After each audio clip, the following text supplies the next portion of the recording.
লক্ষ্যে পৌঁছানো অত্যন্ত কঠিন হয়। কেউ ভাবেন যে কেন এত কঠিন হয়, কেন এত কষ্ট করতে হয় লক্ষ্যে পৌঁছানোর জন্য। এই লক্ষ্য সরলভাবে কেন আমার কাছে চলে আসে না। চলুন আপনাকে একটা কথা বলি, যদি আপনার লক্ষ্য কঠিন না হয় তাহলে তাকে পাওয়া আপনার পক্ষে অসম্ভব হয়ে উঠবে। লক্ষ্যে পৌঁছানোর এই রাস্তায় আপনি যে কড়া রোদের সম্মুখীন হন, যার থেকে আপনি দূরে পালাতে চান, সেই রোদ আপনাকে প্রেরণা যোগায় যে আপনি এগোতে থাকুন। ভাবুন একজন যাত্রী যে কিনা নিজের লক্ষ্যের দিকে যাচ্ছেন, সেই পথে উনি যদি একটু ছায়া পেয়ে যান আর উনি ওখানে বিশ্রাম নেন, তাহলে তার সাথে তার ভাগ্য গভীর নিদ্রায় সেখানে বিলীন হয়ে যায়। তাই এই পরিশ্রমের কড়া রোদের থেকে কখনো দূরে পালাবেন না। জীবনে শুধু সামনে এগোতে থাকুন দৃঢ়তার সাথে। আর লক্ষ্য সরল হোক, কঠিন হোক বা অত্যাধিক কঠিন হোক, একটা কথা মনে রাখবেন, যে জীবনের লক্ষ্যে পৌঁছতে পেরেছে সে লক্ষ্য প্রাপ্তির জন্য আফসোস কখনোই করে না। রাধা রাধা। ধৈর্য, এই ধৈর্য কি কোনো গুণ, কোনো অনুভূতি, কোনো দৃষ্টিভঙ্গি? আমার জন্য ধৈর্য এক বাহন। আপনি হয়তো ভাবছেন এই কেমন বাহন? বাহন তো ঘোড়া হতে পারে, হাতি হতে পারে, উটও হতে পারে, কিন্তু ধৈর্যকে বাহন বানানো মানে? চলুন আপনাকে একটা কথা বোঝাই। পৃথিবীতে এমন কোনো বাহন নেই যে তার আরোহীকে আছড়ে ফেলেনি। সেটা উট হোক বা হাতি হোক বা ঘোড়া হোক, চলতে চলতে কখনো নড়বড় করেই বসে। তারপর সেই আরোহী পড়ে কারোর পায়, তারপর পড়ে তার নিজের নজরে।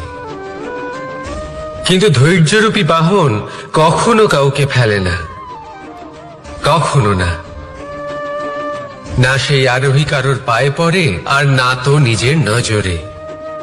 কারণ ধৈর্য আপনাকে বিবেক প্রদান করে, বিবেক আপনাকে পরিকল্পনায় সাহায্য করে, আর পরিকল্পনা প্রদান করে আপনাকে শক্তি আপনার লক্ষ্যের দিকে অগ্রসর হওয়ার।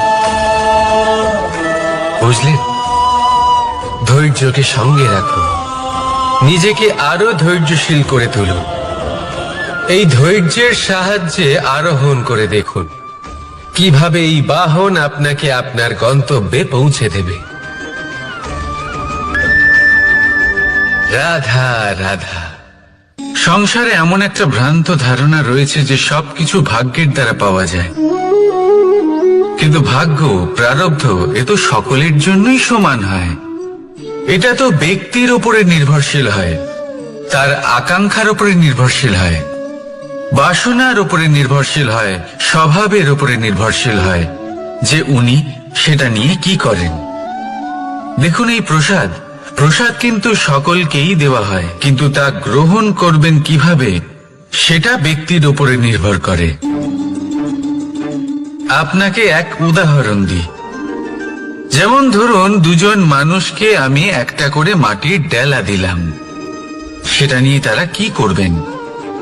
একজন মানুষ তার ছোট ছোট ডেলা বানাবেন আর পথযাত্রীদের ওপরে ছুঁড়ে মারবেন, হাসি ঠাট্টা করবেন, তাদের বস্ত্র নোংরা করে দেবেন, সেটাতেই উনি আনন্দ পাবেন। অন্যদিকে দ্বিতীয় ব্যক্তি সেই মাটির ডেলা দিয়েই নিজের জন্য একটা কুঁড়ে ঘর বানাবেন। সেই কুঁড়ে ঘর যা রোদেতে, বৃষ্টিতে, ঝড়ে তাকে সুরক্ষিত রাখবে। অনুভূতি, এই অনুভূতি বদলাতে শিখুন। এই অনুভূতি অত্যন্ত গুরুত্বপূর্ণ। ভালোবাসাতেও এই অনুভূতি হলো অত্যন্ত গুরুত্বপূর্ণ। ভালোবাসা সে বন্ধুর সাথে হোক, মা বাবার সাথে হোক, ভাই বোনের সাথে হোক, স্ত্রীর সাথে হোক, যে কারোর সাথে হোক, মনে রাখবেন এই হলো সেই অনুভূতি যা আপনার ভাগ্য নির্ধারণ করে থাকে। তাহলে আসুন আমার সাথে প্রেমের অনুভূতি নিয়ে বলুন, রাধা রাধা। লক্ষ্য, পথ, আর সাফল্য, এই তিনটেই একে অপরের সাথে জড়িত। কিন্তু অনেকবার মানুষ এদের ঠিকভাবে বুঝতে পারেন না। তারা ভাবেন যে যেরকম লক্ষ্য হবে সেরকমই পথ হবে, সেই মতোই লক্ষ্য কঠিন হলে পথ কঠিন হবে, লক্ষ্য সরল হলে পথও সরল হবে। যদি আপনাকে আসল সত্যের সাথে অবগত করাই, তাহলে দেখবেন সবকিছুই এর উল্টো। লক্ষ্য নিজের পথ বানায় না, পথ সেটাই যেটা আপনি স্বয়ং নির্বাচন করে আপনি নিজে বানান। সেই অনুসারেই আপনি আপনার লক্ষ্যে পৌঁছতে পারবেন। সেই জন্য জীবনে যখনই লক্ষ্যে পৌঁছানোর পথের বিষয়ে আপনি কোনো সিদ্ধান্ত নেবেন, তাহলে তা ভেবে চিন্তে নেবেন, কারণ এই পথ অত্যন্ত গুরুত্বপূর্ণ। পথ যদি শুভ হয়, তাহলে লক্ষ্য আপনা থেকেই শুভ হয়ে যায়।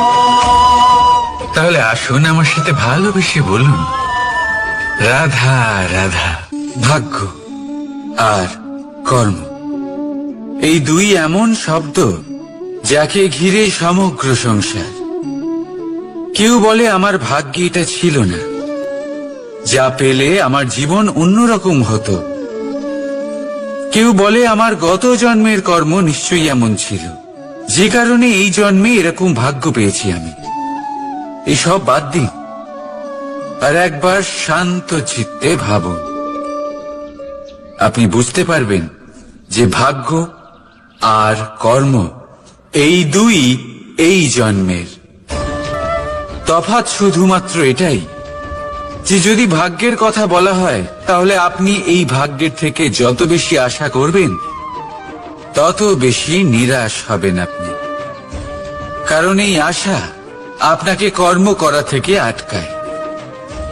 যদি কথা বলা হয় কর্মের, তাহলে নিজের কর্মের প্রতি যত বিশ্বাস রাখবেন, তত বেশি সফলতা আপনার কাছে আসবে। তাই একটা কথা মনে রাখবেন, ভাগ্য আপনার কর্ম নির্ধারণ করে না, কিন্তু আপনার কর্ম আপনার ভাগ্যকে অবশ্যই নির্ধারণ করে।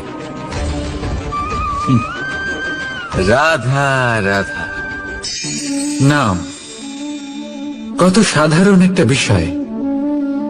প্রত্যেক মানুষ যে জন্ম নেয়, তাকে একটা নাম দেওয়া হয়, যা সে পেয়ে থাকে তার মাতা পিতার দ্বারা, না হলে তার গুরুর দ্বারা, বা কোনো আত্মীয়ের দ্বারা, বা কোনো কাছের মানুষের দ্বারা। এই নামের সাথে সে আস্তে আস্তে বেড়ে ওঠে। কিন্তু এটাই কি সেই নাম? এই নামই কি সবকিছু? কখনোই নয়। একটা নাম সেটা যা আপনি জন্মের সময় লাভ করেন, যে নামে আপনি কর্মের পথে অগ্রসর হন। আরো একটা নাম সেটা যা আপনি আপনার কর্মের দ্বারা অর্জন করেন। আর এই নামেই আপনাকে সবাই যুগ যুগ ধরে মনে রাখে। আপনার আসল নাম সেটা নয় যা আপনাকে জন্মের সময় দেওয়া হয়েছিল। আপনার আসল নাম সেটা যেটা আপনি আপনার কর্ম দ্বারা লাভ করেছেন। কারণ সেই লাভের পেছনে প্রচুর প্রয়াস লুকিয়ে থাকে, অনেক পরিশ্রম লুকিয়ে থাকে। কিন্তু যদি আপনি চান যে মানুষ আপনার নাম মনে রাখে, তাহলে আপনাকে কর্মের পথে অগ্রসর হতেই হবে। শুভ কর্ম করতে হবে, অনর্গল চেষ্টা করে যেতে হবে, মহান কাজ করতে হবে। আর বিশ্বাস করুন, আপনি একটা মহান নামের ফল অবশ্যই লাভ করবেন। রাধা রাধা। আমি এখানে একা এই বনে বসে আছি, বাঁশি বাজাচ্ছি। কার জন্য? কে আছেন এখানে? কেউ নেই। আমার প্রজা, আমার রাজ্য, আমার পরিবার আমার থেকে অনেক দূরে আছেন। আমি এখানে একা এই বনে বসে এই আকাশের এই রঙের, গাছের এই সব ফলের, মাটির সুবাসের আনন্দ উপভোগ করছি। কেন? আমি হলাম দ্বারকাধীশ। এমন কি রাজকীয় বা ভৌতিক সুখ রয়েছে যে আমি ওখানে পেতে পারি না? সবকিছুই পেতে পারি, তাও এখানে বনে একা বসে আছি। কোন সুখ খুঁজে চলেছি? একা থাকার সুখ। আমরা প্রত্যেকদিন অনেক মানুষের সাথে, চিন্তাধারার সাথে, কর্মের সাথে, পরিস্থিতির সাথে, সুখ দুঃখের দ্বারা বেষ্টিত থাকি। জীবনের এই চক্রে আমরা জড়িয়ে পড়তে থাকি। যতই আমরা এই সমস্যার সমাধান করি, আমরা ততই এতে জড়িয়ে পড়ি। আমরা এতটাই জড়িয়ে পড়ি যে যখন আমরা আয়নায় নিজেদের দেখি, তখন আমরা নিজেদের চিনতেই পারি না। এমন মনে হয় যেন আমরা নিজেদের হারিয়ে ফেলেছি। সেই জন্য প্রত্যেক দিন আপনি কিছু সময় নিজের সাথে কাটান একান্তে। এটা অত্যন্ত আবশ্যক। নিজের অস্তিত্বের গভীরে গিয়ে দেখতে শিখুন, নিজেকে বুঝুন। অদ্ভুত শান্তির অনুভূতি হবে। যেমন এই বায়ু, এই বৃক্ষ, এই পুষ্প, এই নিসর্গ, এদের মতো আপনিও কখনো একলা হতে শিখুন। কখনো নিসর্গের একটা অংশ হয়ে দেখুন। এই মন প্রসন্ন হয়ে বলবে, রাধা। একবার একটা শেয়াল বনে বিচরণ করছিল। ও একটা ছোট্ট শাবক দেখতে পেল। ও ভাবলো, আজ একেই আমি খাবার হিসেবে গ্রহণ করব। আশেপাশে দেখলো, কেউ দেখছে না তো? কেউ ছিল না। আর সেই শাবকের ওপর আক্রমণ করল, যা হলো একটা ঘোর অপরাধ। বনের নিয়ম অনুসারে আপনি কখনোই শাবকের ওপর আক্রমণ করতে পারেন না। তারপর এই খবরটা যখন রাজা সিংহ জানতে পারলেন, সভার আয়োজন করলেন। কিন্তু সেখানে শেয়াল বলল, আমি তো এরকম কিছু করিনি। কিন্তু যদি আপনি এরকম বলেন, কোনো প্রমাণ দিন, এর কোনো সাক্ষী আছে? তখন রাজা সিংহ পেঁচাকে ডেকে পাঠালেন, যে সেই মুহূর্তে বৃক্ষের শাখার ওপর বসেছিল। সে সব কিছু দেখেছিল। পেঁচা সব সত্যি কথা বলল, আর শেয়ালকে মৃত্যুদণ্ড দেয়া হলো। এবার এই কাহিনী আমি আপনাকে কেন শোনালাম? কারণ মানুষও কখনো কখনো এরকম কর্ম করেন যা শিয়াল করেছে। এটা ভাবেন, কেউ দেখছে না যখন, আমি অনুচিত কর্ম করতেই পারি। কিন্তু না, আপনি যাই করুন না কেন, কেউ না কেউ অবশ্যই তা দেখছে। কোনো ব্যক্তি না হলেও কোনো প্রাণী, না হলে কোনো যক্ষ বা দেব বা প্রেত। যদি এনারা কেউ না দেখেন, তাহলে ধরিত্রী মাতা দেখেন, যেখানে দাঁড়িয়ে আপনি সেই কর্ম করছেন, তাই না? তাই একটা কথা সবসময় মনে রাখবেন, কে দেখছেন কে দেখছেন না, সেই বিষয়ে ভাবা ছেড়ে দিন। এটা খুব সহজ কথা।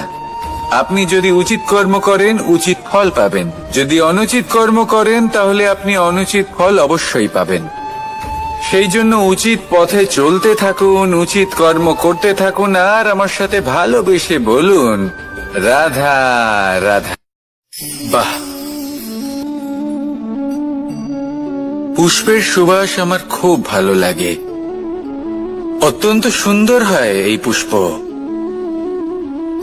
এইভাবে চারিদিকে পুষ্প দেখে মন আনন্দিত হয়ে ওঠে।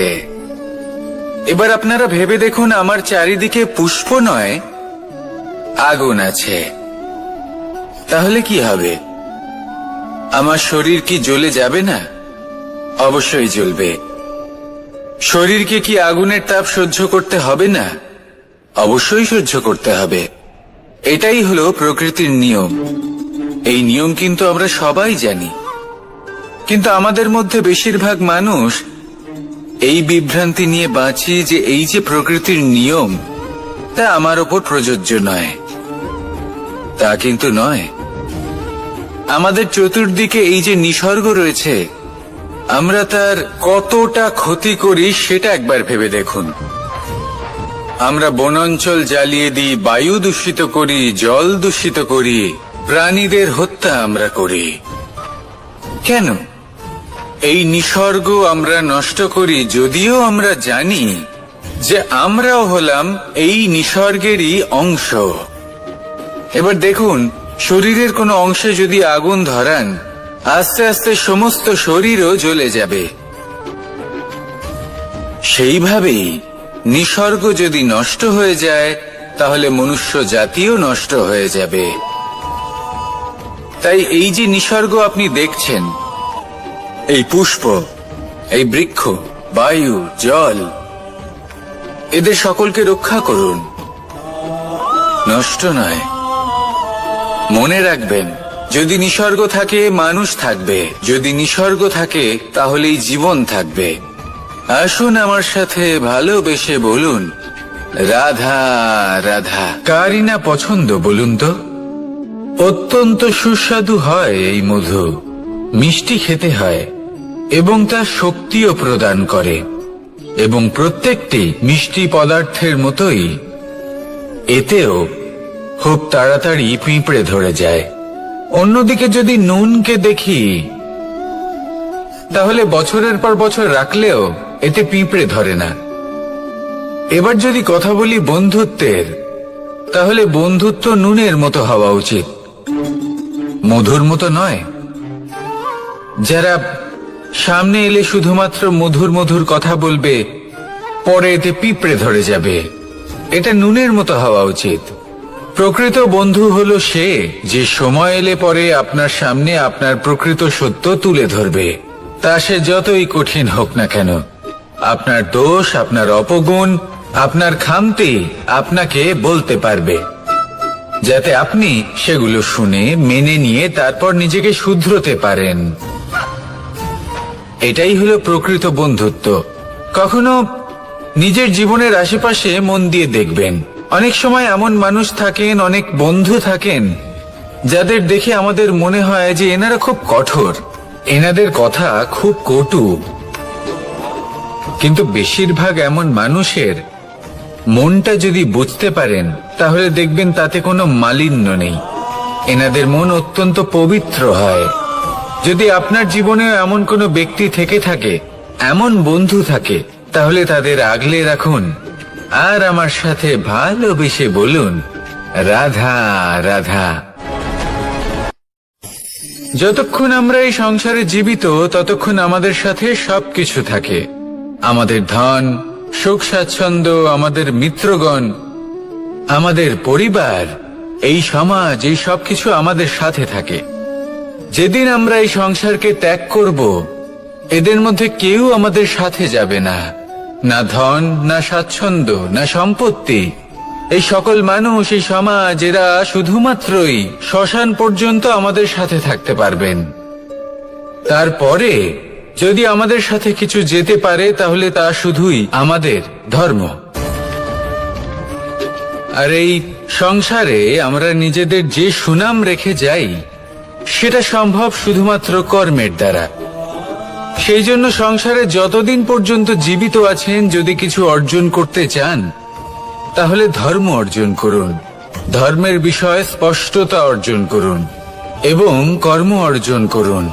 এটাই হবে আপনার অতীত এবং এটাই হবে আপনার ভবিষ্যৎ, এবং এটাই সকলকে প্রেরণা প্রদান করবে।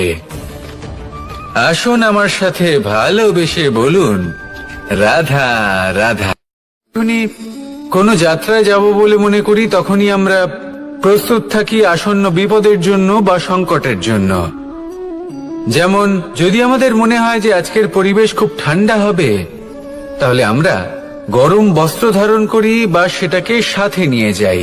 যদি মনে হয় যে বৃষ্টি হতে পারে বা বৃষ্টি হয়ে চলেছে, আমরা দেখছি, তাহলে আমরা একটা ছাতা সাথে নিয়ে নিই। আমরা প্রস্তুত থাকতে চাই এবং এটাই উচিত, এবং সেই কারণেই আমরা যাত্রায় সাফল্য লাভ করি। কিন্তু যদি আমরা কথা বলি জীবনযাত্রা নিয়ে, যা কিনা সব থেকে বেশি গুরুত্বপূর্ণ, তাহলে তার জন্য আমরা পূর্ণরূপে প্রস্তুত থাকি না। আশেপাশের মানুষ, এই সমাজ, আমাদের সাথী, আমাদের মিত্ররা যে কোনো মুহূর্তে বদলে যেতে পারেন।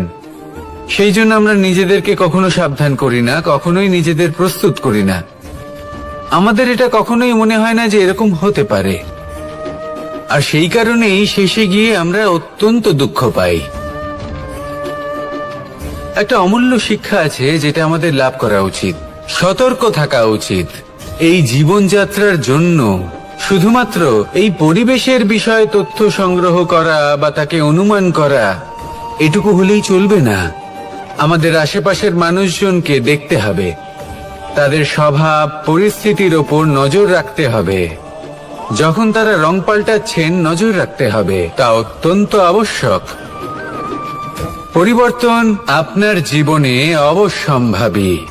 সঠিকভাবে তার সম্মুখীন হন। আসুন আমার সাথে ভালোবেসে বলুন, রাধা। যদি আমি আমার চোখ বেঁধে কোনো একটা নির্দিষ্ট দিকে নিজের সমস্ত শক্তি প্রয়োগ করে ছুটে যাই, তাহলে কি হবে? আমি কোথাও ধাক্কা খেতে পারি, নিজের ক্ষতি করতে পারি, কোথাও পড়ে যেতে পারি, তাই না? অর্থাৎ এটা নিশ্চিত এই কাজ আমার করা উচিত নয়। কিন্তু আজকের দিনে প্রত্যেকটা মানুষ এই কাজই করছেন, তাই না? কোনো কাজ করার পূর্বে সেই কাজের বিষয়ে সম্পূর্ণ তথ্য কোথায় সংগ্রহ করছেন? শুধু এটুকু জানেন যে এই কাজটা করলে কত ধন অর্জন করবেন আর কত নাম হবে, আর ব্যাস সামনে এগিয়ে যান। এটা উচিত নয়।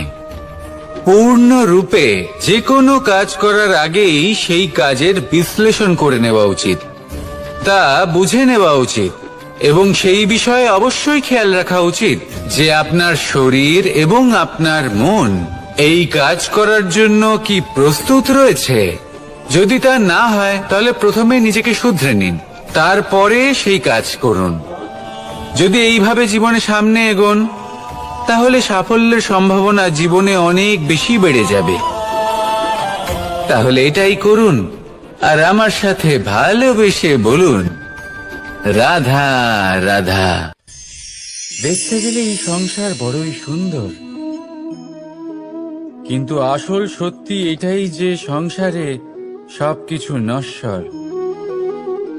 যেটা কাল ছিল তা আজ নেই, যা আজ আছে তা কাল ছিল না, আর যা আজ আছে তা কালও থাকবে না। প্রত্যেক মানুষকেই যথাসময়ে কালের কাছে মাথা নত করতে হয়। এই রূপের বিনাশ করে বার্ধক্য, প্রাণের বিনাশ করে মৃত্যু, আলস্য, ঈর্ষা ধর্মের বিনাশ করে, আর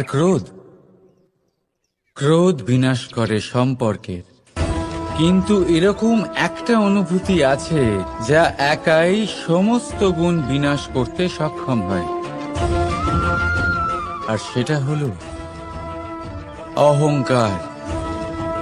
তাই জ্ঞানকে নিজের কাছে আসতে দিন, কিন্তু অহংকারকে কখনোই নয়। কারণ যদি এই অহংকার আপনার কাছে চলে আসে, তাহলে জীবনে যা কিছু আপনি অর্জন করেছেন, তা সে গুণ হোক বা হোক ধন, সে বন্ধু হোক বা হোক আনন্দ, সবকিছু শেষ হয়ে যাবে। রাধা রাধা। এই পাথর দেখতে পাচ্ছেন আপনি? কত গোল, কতটা চকচকে। বাচ্চাদের অনেক সময় এটা নিয়ে খেলতে ভালো লাগে, আর কেনই বা লাগবে না? কতটা সুন্দর আর মসৃণ এটা। কিন্তু আপনি কি কখনো ভেবে দেখেছেন এই পাথর আগে কি ছিল? কোনো বিশাল আকার পর্বত, কোনো বিশাল আকার পাথরের একটা বড় ভেঙে যাওয়া অংশ বিশেষ, যেটা কোনোভাবে নদীতে পড়ে নদীর ধারার সাথে বইতে থাকলো, মাটির সাথে ঘর্ষণ হলো, বালির কণার সাথে ঘর্ষণ হতে থাকলো, আর তারপর ধীরে ধীরে এই আকার পেল। এবার আমরাও এই পাথরের মতোই। তাই মনে রাখবেন, আপনার ব্যক্তিত্ব, আপনার এই স্বরূপ ঈশ্বরের দেওয়া কখনোই নয়। হ্যাঁ, প্রকৃতি অবশ্যই আপনাকে জন্ম দিয়েছেন, কিন্তু আপনি নিজে নিজের ব্যক্তিত্বের রচয়িতা, আর আপনি তা রচনা করেন কঠিন পরিস্থিতির মুখোমুখি হয়ে, সংকটের ধারা পার করে। তাই আপনিও এই পাথরের মতো নিরন্তর চেষ্টা করতে থাকুন। নিজের অস্তিত্ব বজায় রাখুন, এই অস্তিত্বকে মহান করতে থাকুন, আর আমার সাথে ভালোবেসে বলুন, রাধা রাধা। বর্ষাকালে যখন ভয়ানক বৃষ্টি হয়, তীব্র গতিতে যখন হাওয়া চলে, তখন আপনি নিশ্চয়ই দেখেছেন যে পাখিরা, যাদের বাসা মাঝে মাঝে ভেঙে পড়ে, নষ্ট হয়ে যায়। কিন্তু আপনি কি কখনো সেই পাখিদের বিলাপ করতে দেখেছেন? কখনো নয়। যখনই সেই বৃষ্টি থেমে যায়, তারা আবার একটু একটু করে খড়কুটো জোগাড় করে তাদের বাসা বানিয়ে ফেলে। নিজের সংসার সেই রকমই বানিয়ে দেয় যেমন আগে ছিল। এমন কেন? কারণ এই ঝড়ের তাণ্ডবের সাথে সেই পাখিদের কোনো বোঝাপড়া করারই নেই। তারা শুধু সেটাই করতে থাকে যেটা তাদের হাতে আছে, আর সেটাই হলো, আর এটাই হলো সুখী জীবনের মূল মন্ত্র। যেটা আপনার হাতে নেই, তা নিয়ে বিলাপ করে আপনার কোনো লাভ হবে না। মনোসংযোগ তাতেই করুন যা আপনার হাতে রয়েছে। যা বদলে গেছে তাকে আপনি আবার বদলাতে পারবেন না, কিন্তু যা আপনি বদলাতে পারবেন তাতে মনোসংযোগ করুন। এই জীবনে একটু ধনাত্মক হয়ে উঠুন, দেখবেন সব শুভ হবে। রাধা রাধা।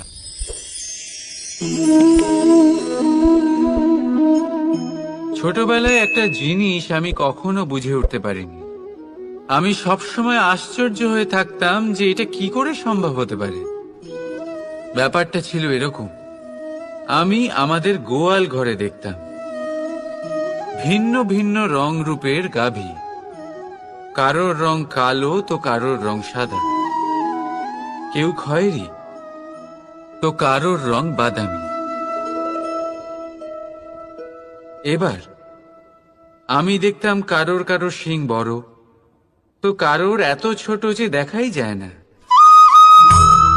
কোনো গাভী আকারে ছোট ছিল তো কেউ একটু বড়। কিন্তু যখন সেই সব গাভী দুধ দিত, তখন আমি দেখতাম সেই সব দুধ সমান, রং সমান, স্বাদ সমান, গুণও সমান, আর সমান পুষ্টিও। এবার আমি এটা বুঝতে পারতাম না। আমার দৃষ্টিতে তো সমস্ত গাভী আলাদা আলাদা ছিল। আমি ভাবলাম আমি মাকে জিজ্ঞেস করি। মাকে জিজ্ঞেস করলাম। মা আমাকে বললেন, কানাই,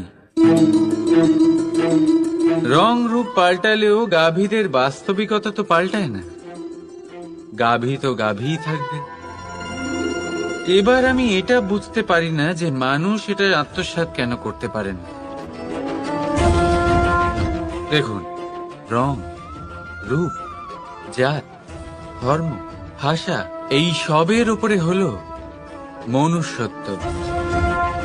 আর মনুষ্যত্বের একটাই ধর্ম, আর সেটা হলো প্রেম। তাই এই প্রেম আপনি সকলের সাথে ভাগ করে নিন। প্রেমের সাথে সকলের সেবা করুন।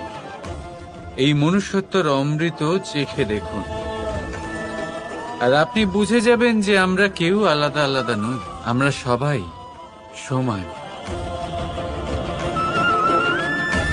রাধা রাধা।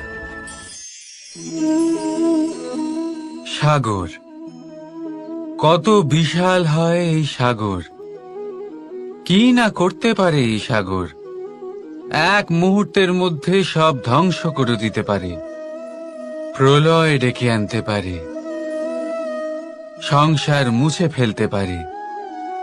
এই সাগর জীবন জ্যোতি নিভিয়ে দিতে পারে। কিন্তু এই সাগর যা মেটাতে পারে না, তা হলো একজন তৃষ্ণার্তের তৃষ্ণা। অন্যদিকে এই ঘোড়া, যা এতটাই ছোট যে গোপিনীরা একসঙ্গে অনেকগুলো নিয়ে চলতে পারে, কিন্তু এই ছোট ঘোড়া অনেকের তৃষ্ণা মেটাতে পারে।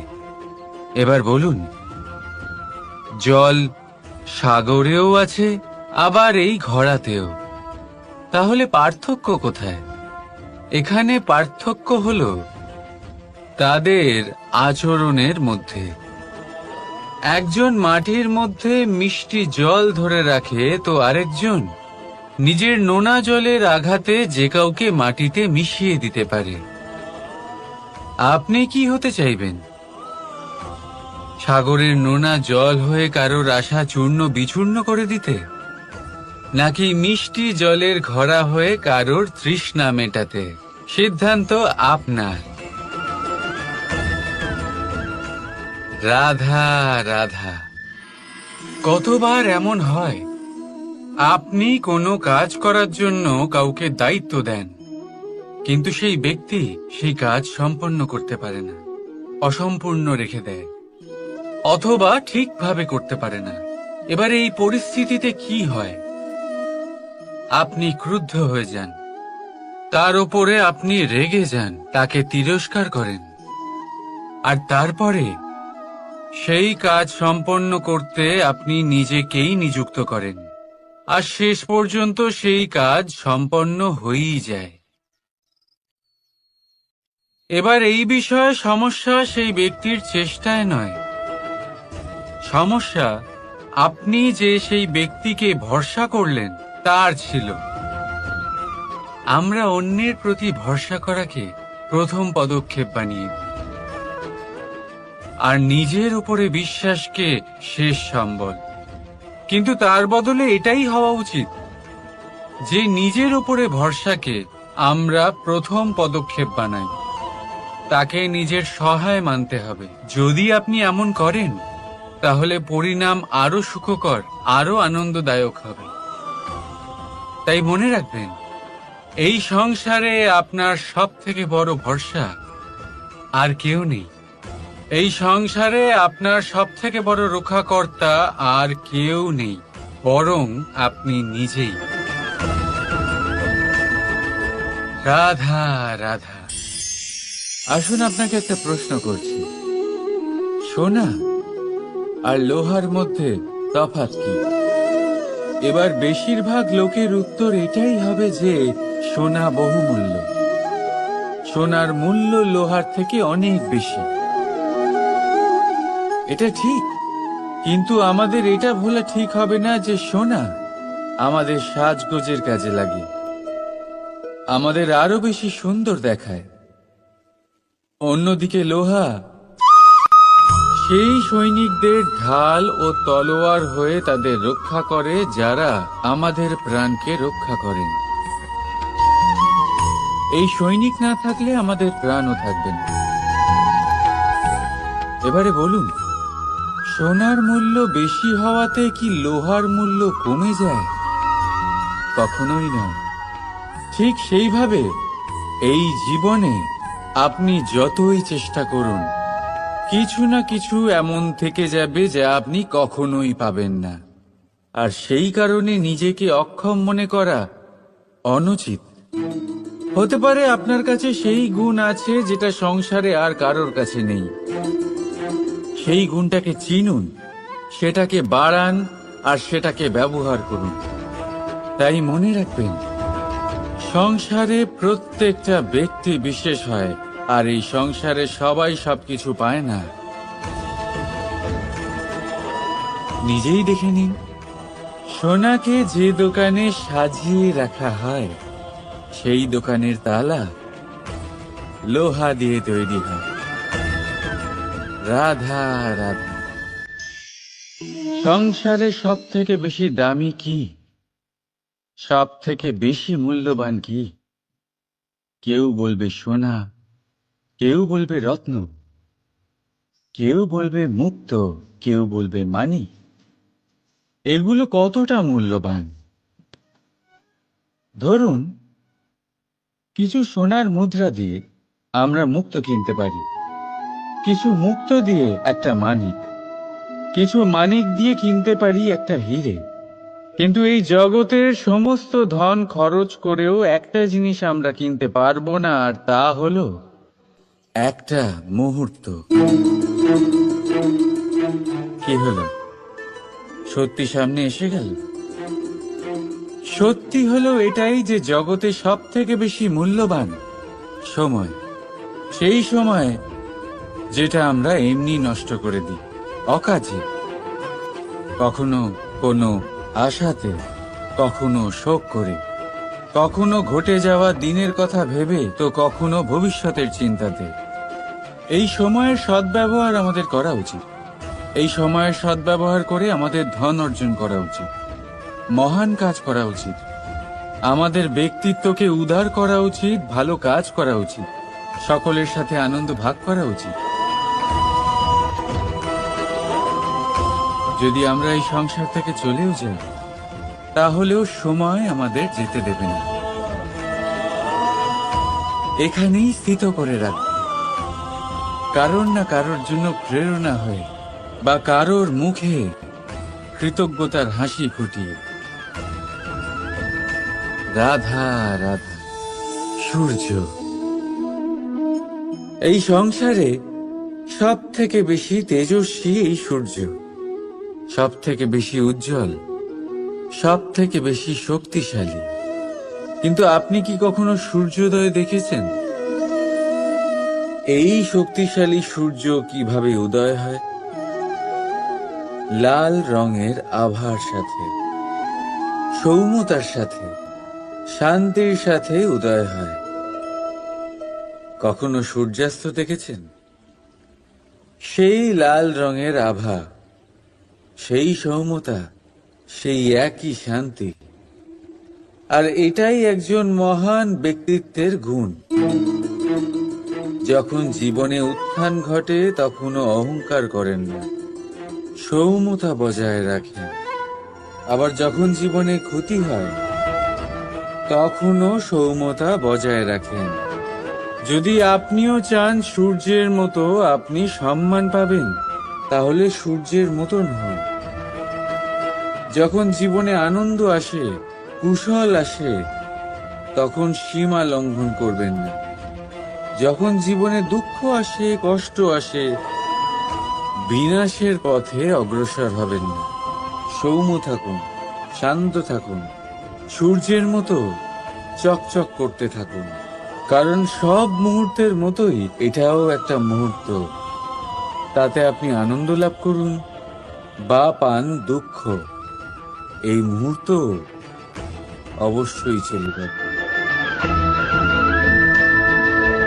রাধা রাধা।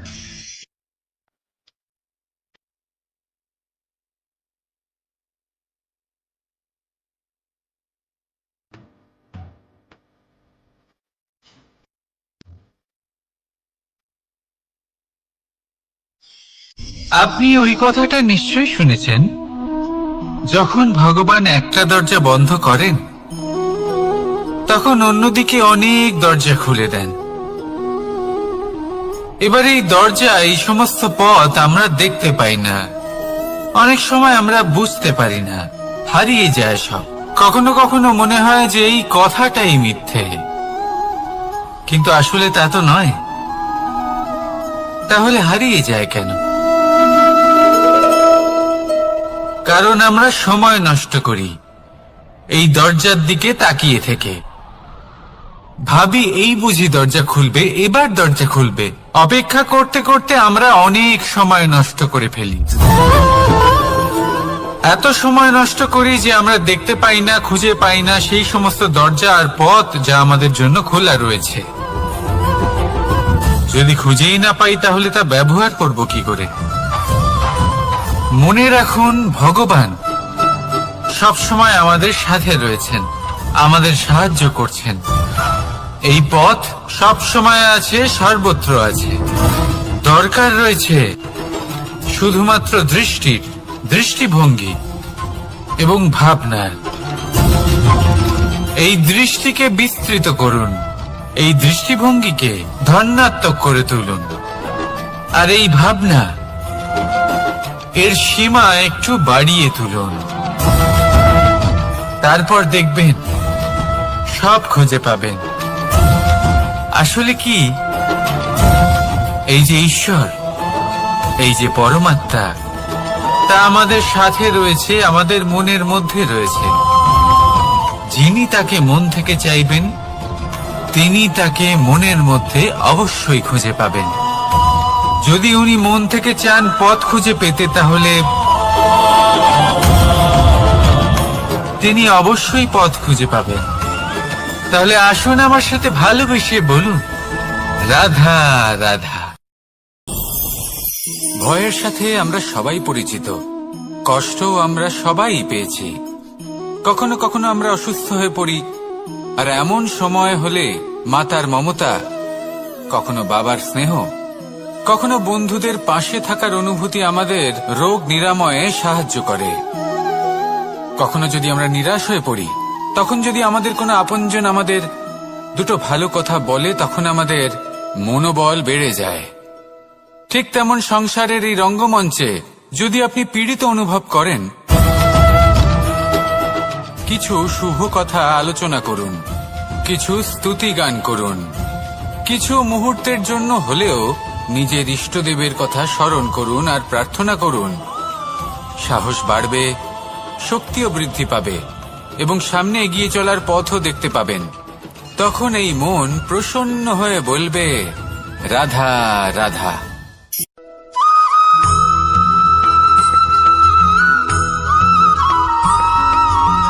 কথায় আছে যে এমন কোনো অক্ষর নেই যার দ্বারা কোনো মন্ত্র হয় না। এমন কোনো বনস্পতি নেই যা নিজেই একটা ঔষধি নয়। পৃথিবীর এমন কোনো ব্যক্তি নেই যার মধ্যে কোনো যোগ্যতা থাকে না। শুধু প্রয়োজন হলো যে ব্যক্তিকে আমরা খুঁজে চলেছি তাকে সঠিকভাবে চিনে নেওয়া। যদি তার যোগ্যতা, তার বিশেষত্ব আমরা বুঝতেই না পারি, তাহলে আর লাভ কি রইল? এই সংসারে এমন অনেক ব্যক্তি রয়েছেন যারা ছোট ছোট অসফলতার কারণে আপনাকে এটা বলে দেবে যে আপনি কোনো কাজের নন, আপনি হলেন মূর্খ, আপনি কিছুই করতে পারবেন না।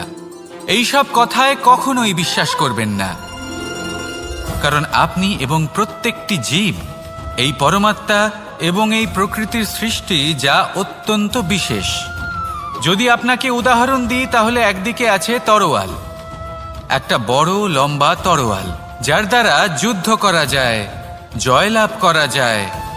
আর অন্যদিকে রয়েছে একটা ছোট্ট সূচ, কিন্তু যে কাজ একটা ছোট্ট সূচ করতে পারে তা একটা তরোয়াল দ্বারা সম্ভব নয়।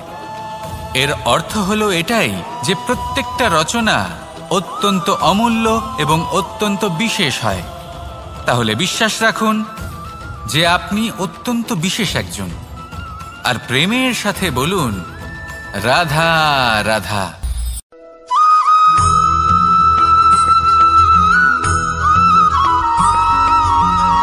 কেউ বলে জীবন খুব ক্ষণস্থায়ী, কেউ বলে জীবন হলো একটা সুন্দর স্বপ্নের মতো, আবার কেউ বলবে জীবন হলো এক কঠোর সত্য।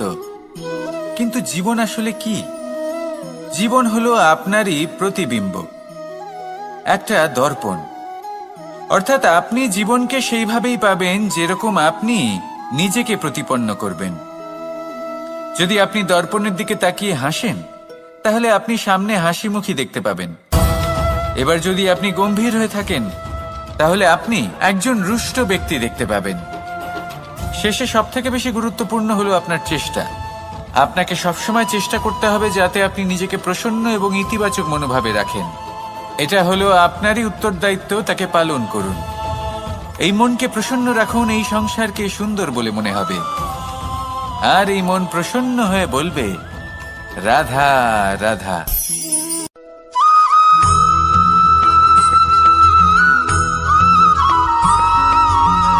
আপনি কখনো কোনো বাজকে নিজের বাসা বানাতে দেখেছেন?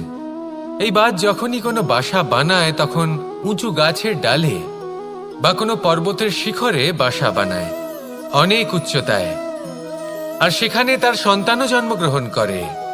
যখন এই সন্তানেরা জন্মায়, তখন এই বাজ খুবই ভালোবেসে এবং খুব সাবধানে এদের পালন পোষণ করে। নিজের ঠোঁট দিয়ে তাদের ঠোঁটে খাবার পরিবেশন করে। কিন্তু যেই সেই সন্তানেরা হৃষ্টপুষ্ট হয়ে যায় এবং সেই কথা বাজ নিজে বুঝতে পেরে যায়, সেই বাজ নিজেই সেই বাসা ছিন্ন ভিন্ন করে দেয়। সেই সন্তান যাদের সবেমাত্র ডানা গজিয়েছে, কিভাবে উড়তে হয় তারা জানে না, সেই সন্তানগুলিকে উচ্চতা থেকে ঠেলে দেয়। সেই সন্তান প্রথমে ভয়ভীত হয়ে যায়। তারা সামনে মৃত্যুকে দেখতে পেয়ে ভয়ের কারণে তাদের ডানা ঝাপটাতে থাকে, আর সেই প্রক্রিয়াতেই সেই সন্তানগুলি উড়তে শুরু করে দেয়। এবার এই ঘটনায় আমরা কি শিক্ষা পেতে পারি? এটাই, যদি আপনি মাতা পিতা হন তাহলে নিজের সন্তানকে অবশ্যই স্নেহ করুন, কিন্তু তাদেরকে নিজের আঁচলের তলায় বেঁধে রাখবেন না। যদি আপনি চান আপনার সন্তান জীবনে উন্নতি করুক, তাহলে নিজের মুঠো থেকে তাদের স্বতন্ত্র করে দিন। এই সংসারে সংঘর্ষ করতে দিন। সেই সন্তান নিজেই বুঝতে পারবে যে জন্মের সময় পাওয়া ডানা কি করে ব্যবহার করতে হয়। আর আপনার চোখের সামনে আপনার সন্তান এই আকাশে উড়তে থাকবে। তাহলে আসুন আমার সাথে ভালোবেসে বলুন, রাধা রাধা।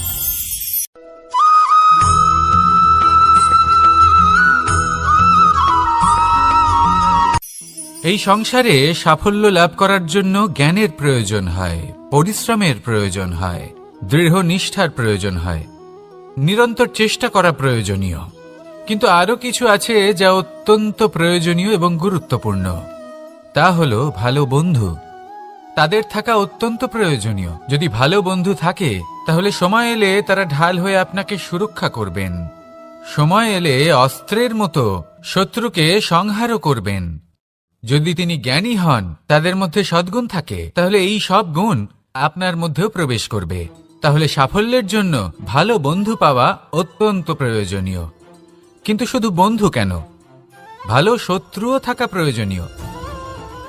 এবার আপনি ভাববেন, এ আমি কি বললাম? যদি আপনার জীবনেও ভালো অর্থাৎ শক্তিশালী শত্রু থাকে, তাহলে আপনিও শক্তিশালী হতে থাকবেন। এই শত্রু আপনাকে প্রেরিত করবে আরো বেশি শক্তিশালী হয়ে ওঠার। কখনো কোনো হরিণকে দেখুন, তীব্র গতিতে দৌড়তে থাকে। কেন তীব্র গতিতে দৌড়য়? এই কারণে নয় যে কোথাও তার জন্য মধুর ঘাস অপেক্ষা করে রয়েছে, না। সে এই কারণে তীব্র গতিতে দৌড়য় কারণ সেটা না করলে তার পেছনে একটি সিংহ আছে যে ওকে নিজের ভোজন করে ফেলবে। তাই জীবনে বিপদ, সংকট, এই সবকিছুও হলো অত্যন্ত গুরুত্বপূর্ণ। তার সম্মুখীন হতে শিখুন আর আমার সাথে ভালোবেসে বলুন, রাধা রাধা।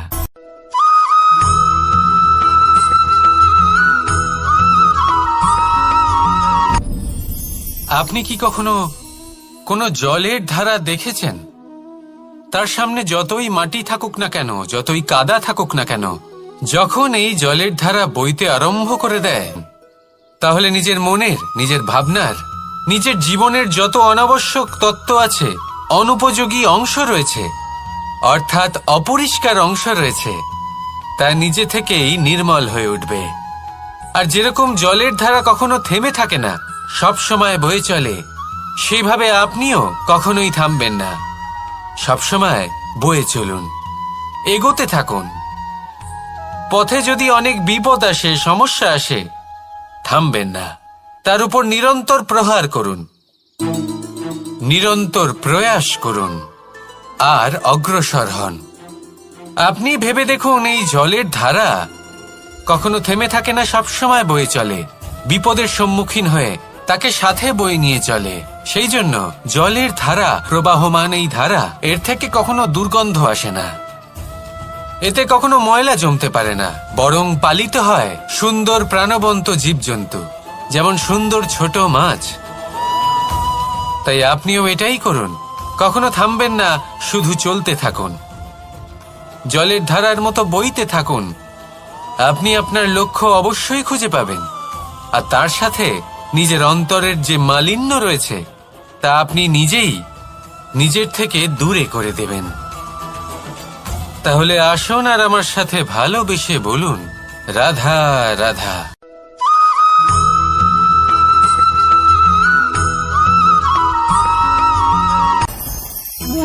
ভোজন।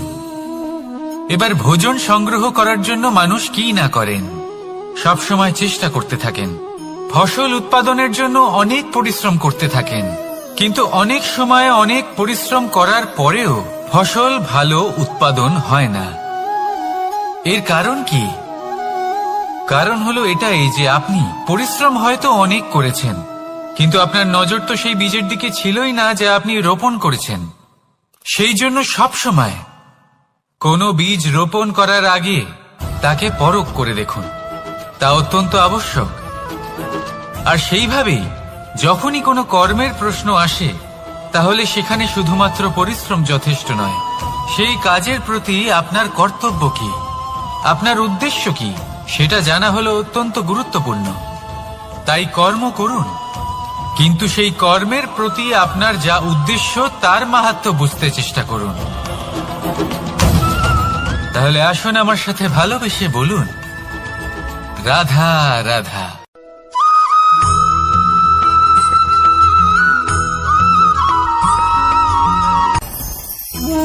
ভোজন।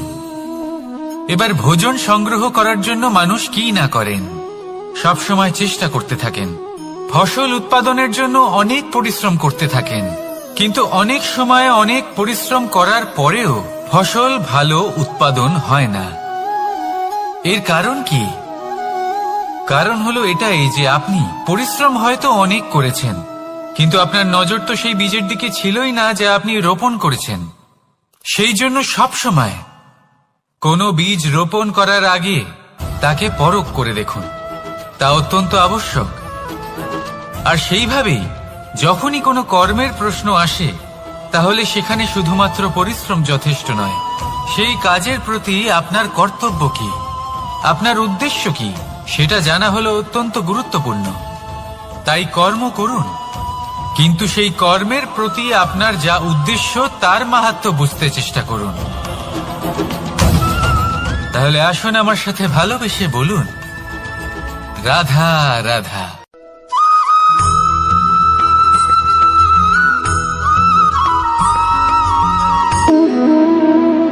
সম্পর্ক হলো আমাদের জীবনের একটি আধার। কিছু সম্পর্ক এমন যা আমরা জন্মসূত্রে লাভ করি, যেমন পরিবার, মা, বাবা। কিছু সম্পর্ক আছে যা আমরা জীবনে অর্জন করে থাকি, তা সে প্রেমের হোক, স্নেহের হোক বা বন্ধুত্বের। এই সকল সম্পর্ক লাভ করার বা গড়ে তোলার 5টি ধাপ রয়েছে। প্রথম ধাপ, কোনো ব্যক্তির সাথে আলাপ হওয়া, তার সাথে কথা বলা বা তাকে দেখা। দ্বিতীয় ধাপ, সে ব্যক্তিকে আমাদের ভালো লাগা। তৃতীয় ধাপ, আমাদের এটা চাইতে শুরু করা যে জীবনে এই ব্যক্তি যেন আমাদের বন্ধু হন, আমাদের জীবনে থাকেন, বা আমাদের কাউকে ভালোবেসে ফেলা। আর এটা আমাদের ভাবা বা চাওয়া যে সেই ব্যক্তি যেন আজীবন আমার সাথে থাকেন, আমার জীবনে আমার সাথী হয়ে। চতুর্থ ধাপ, লাভ করা। এবার এই ধাপটি অনেক মানুষের পক্ষেই খুবই সরল হয়, বড়ই সরলভাবে নিজেদের সঙ্গীকে লাভ করে থাকেন। কিছু মানুষের জন্য এই ধাপ অত্যন্ত কঠিন হয়ে থাকে। অনেক প্রতিকূল পরিস্থিতির উপর জয়লাভ করে তারা সঙ্গীকে লাভ করেন, কিন্তু লাভ অবশ্যই করেন। এরপরে আসে পঞ্চম, অন্তিম এবং সব থেকে গুরুত্বপূর্ণ ধাপ। সেটা হলো সেই সম্পর্ক পালন করা। এটা হলো এমন এক বিষয় যা প্রত্যেক মানুষের শেখা উচিত। যদি ব্যক্তি নিজের জীবনে সম্পর্ক রক্ষা করতে শিখে যান, তবে প্রত্যেক সম্পর্ক তার জীবনকে স্বর্গ করে তুলবে। আসুন আর আমার সাথে ভালোবেসে বলুন, রাধা রাধা।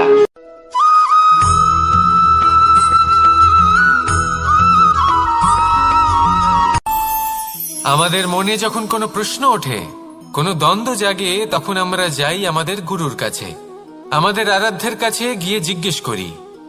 এইভাবেই একদিন আমি পৌঁছলাম আমার আরাধ্যের কাছে, আমার মহাদেবের কাছে, আর ওনাকে প্রশ্ন করলাম যে মহাদেব, জীবনে আনন্দ পাওয়ার, উৎসব পালনের, প্রেম ভাগ করে নেবার, জীবনকে উপভোগ করে নেওয়ার সর্বশ্রেষ্ঠ সময় কোনটা? মহাদেব হাসলেন আর উনি বললেন, জীবনে উৎসব পালনের সব থেকে শ্রেষ্ঠ দিন হল মৃত্যুর ঠিক আগের দিনটা। প্রেম ভাগ করে নেওয়ার সব থেকে শ্রেষ্ঠ মুহূর্ত হলো মৃত্যুর ঠিক আগের মুহূর্ত।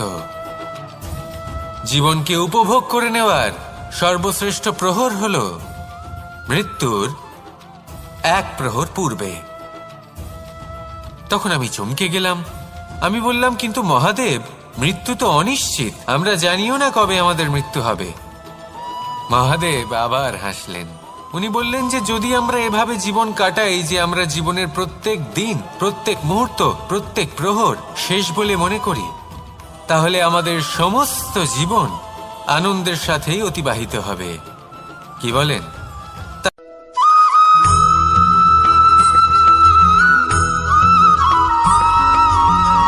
এই সংসারে কোনো বস্তু হোক বা ব্যক্তি হোক, তার একার গুরুত্ব কিন্তু খুব বেশি নয়। একটা উদাহরণ হিসেবে বৃষ্টির ফোঁটাকে ভেবে দেখুন।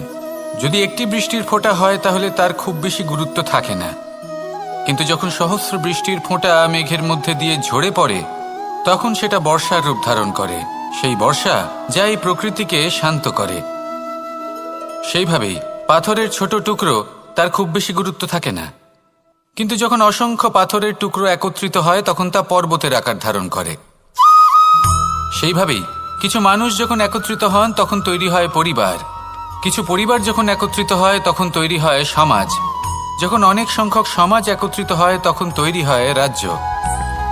এবার এই রাজ্যের সব থেকে গুরুত্বপূর্ণ ব্যক্তি হতে পারেন রাজা, কিন্তু তাও সেই রাজা একা কিছু করতে পারেন না। যুদ্ধ লড়ার সময় তারও নিজের সৈন্যদলকে প্রয়োজন পড়ে। কিন্তু এই সংসারে এমন একজন ব্যক্তি আছেন যিনি একাই সব কাজ করতে থাকেন, এবং সেই ব্যক্তি হলেন মা। আমাদের জীবনে একজন পিতার ভূমিকা কিন্তু নিঃসন্দেহে অমূল্য, কিন্তু আমাদের সকলের জীবনে যে ভূমিকা একজন মায়ের তা অন্য কারোর থাকে না। একজন মা একাই সন্তানকে বড় করতে পারেন, সংস্কারী করে তুলতে পারেন, তার জন্য পরিশ্রম করেন। আর এত কিছু কাজ করার পরেও তার কাজের জন্য তিনি প্রশংসা অবশ্য পান না। উল্টে যদি সেই সন্তান অনুচিত পথে চালিত হয়, অনুচিত কর্ম করে, তখন সেই মাকেই অপবাদের পাত্র হয়ে উঠতে হয়। আমাদের জীবনে মায়ের যোগদান কতটা সেটা বুঝুন।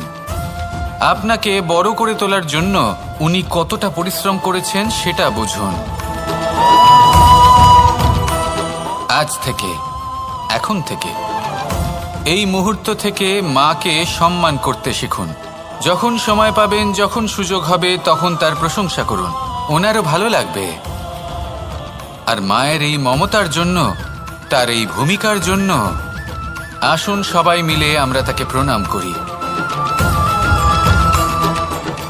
আর সকলে মিলে ভালোবেসে বলি, রাধা রাধা।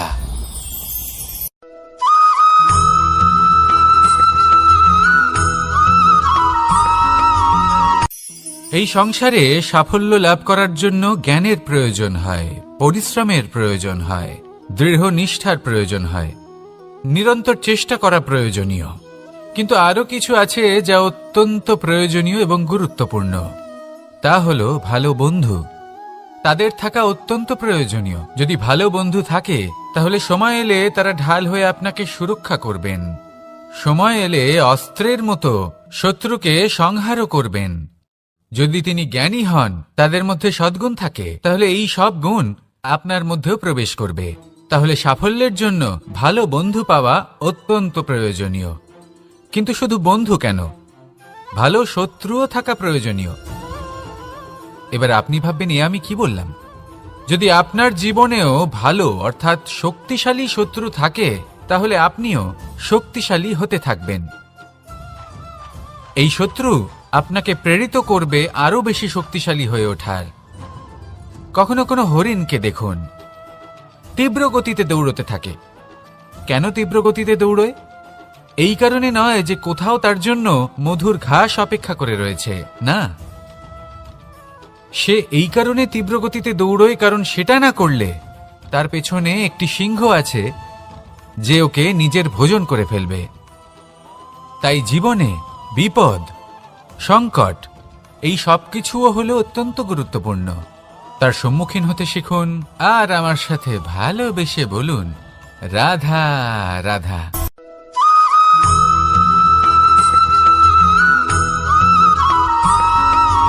কথায় আছে, প্রত্যেক পুত্র তার পিতার প্রতিচ্ছবি হয়, আর সমস্ত প্রতিচ্ছবি চায় যেন সে তার অস্তিত্ব প্রাপ্ত করতে পারে। পুত্র চায় সে যেন তার পিতার মতো হয়, বা কখনো কখনো তার থেকেও শ্রেষ্ঠ হয়। সেটা কোনো অনুচিত ব্যাপার নয়। অনুচিত তখন হয় যখন পুত্র নিজের পিতার মতো হবার স্বপ্ন পূরণ করতে গিয়ে বা তার থেকেও শ্রেষ্ঠ হওয়ার স্বপ্ন পূরণে অনুচিত পথের আশ্রয় নেয়। কারণ তারপরে সে তার পিতার গুণগুলি আত্মসাৎ করতে চায় না। সে শুধুই এটা চায় যে সংসারের চোখে যেন আমি শ্রেষ্ঠ প্রমাণিত হই। এটা অনুচিত। সংসারে এমন অনেক মানুষ আছেন যারা এই কারণে শ্রেষ্ঠ হওয়ার চেষ্টা করেন যাতে তার পরিবারের তার পিতার সম্মান বৃদ্ধি পায়। এমনও মানুষ থাকেন, আর এটাই হলো পার্থক্য উদ্দেশ্যের। মনে রাখবেন, যদি আপনার উদ্দেশ্য শুভ হয় তাহলে পথও শুভ হবে, যদি আপনার উদ্দেশ্য অশুভ হয় তাহলে পথও অশুভ হবে। তাহলে নিজের পিতার মতো হবার চেষ্টা অবশ্যই করুন, তার থেকেও শ্রেষ্ঠ হওয়ার চেষ্টা অবশ্যই করুন, কিন্তু মনে রাখবেন আপনার সংকল্প আর আপনার উদ্দেশ্য এই দুই শুভ হওয়া উচিত। তাহলে আসুন আর আমার সাথে ভালোবেসে বলুন, রাধা রাধা।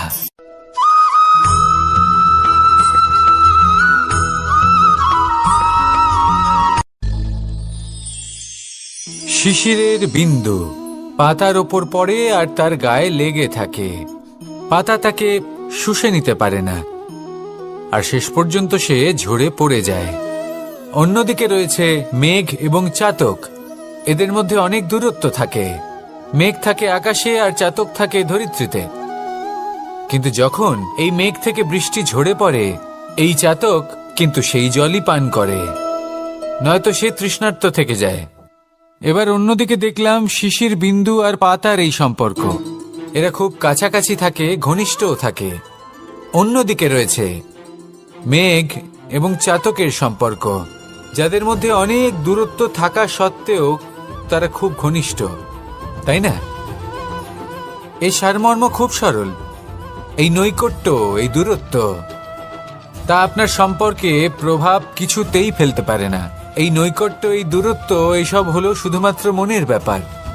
কখনো আপনি অনুভব করেছেন আপনি কারোর থেকে অনেক অনেক দূরে আছেন, অনেক দূরে আছেন, তাও সেই ব্যক্তির প্রতি আপনি টান অনুভব করেন। সেখানে আপনি কারোর সাথে প্রত্যেক দিন অতিবাহিত করেন, সমস্ত জীবন অতিবাহিত করেন, সব থেকে বেশি সময় তার সাথে অতিবাহিত করেন, তাও তার প্রতি সেই টান অনুভব করেন না। এই সংকেত হলো মনের দূরত্বের। তাহলে মনের এই দূরত্ব দূর করুন আর আমার সাথে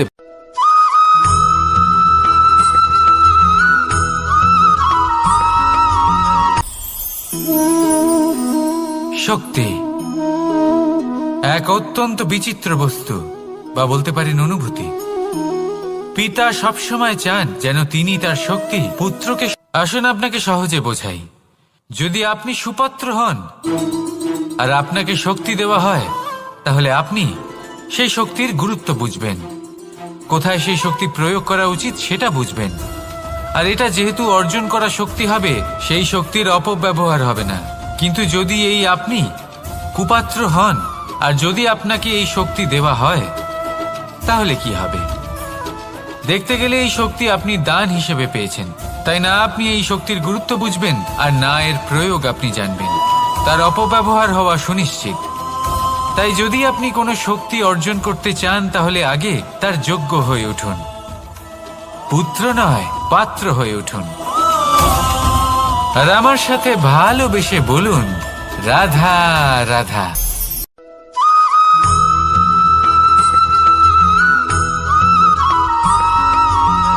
ভালো, শুধু ওনাদের কঠোর ব্যবহার দেখলে আমরা একটু ভয় পেয়ে যাই। এবার ওনাদের এই কঠোর ব্যবহার আমাদের ভালো না লাগলেও অত্যন্ত আবশ্যক, কারণ মাতার থেকে আমরা যে শক্তি লাভ করি তা যেন নিয়ন্ত্রণ হারিয়ে বিধ্বংসী না হয়ে ওঠে, আমরা যেন কোনো কুপথে না চলে যাই, আমরা কখনো যেন দোষ না করে ফেলি। শুধু সেই জন্য পিতা এবং গুরু একটু কঠোর হয়ে ওঠেন, এবং ওনাদের এই কঠোর আচরণ ভবিষ্যতে গিয়ে আমরা অবশ্যই বুঝতে পারি। জীবনে কিছু বছর আমরা এগিয়ে যাই আর তারপর আমরা বুঝতে পারি যে বাবা এবং গুরু আমাদের যথেষ্ট ভালোবাসতেন, কিন্তু ওনাদের ভালোবাসার বহিঃপ্রকাশ আলাদা। প্রয়োজনীয় হলো এটা দেখার, এটা বোঝার যে শুরু থেকে আমাদের প্রতি ওনাদের আচরণ কেমন ছিল। ওনাদের কঠোর হওয়ার পেছনে ওনাদের ভালোবাসাটা বোঝার চেষ্টা করুন, ওনাদের চিন্তাটা বোঝার চেষ্টা করুন, ওনাদের পথপ্রদর্শনের আড়ালে আপনার ভবিষ্যতের জন্য যে পরিকল্পনা ওনারা করেছেন সেটা বোঝার চেষ্টা করুন। তখন আপনারা বুঝতে পারবেন ওনাদের ভালোবাসাকে। আপনার মনের মধ্যে আপনা থেকেই ওনাদের প্রতি সম্মান জেগে উঠবে। নিজের পিতা এবং নিজের গুরু এই দুজনের প্রতি কৃতজ্ঞতা প্রকাশ করুন আর আমার সাথে ভালোবেসে বলুন, রাধা রাধা।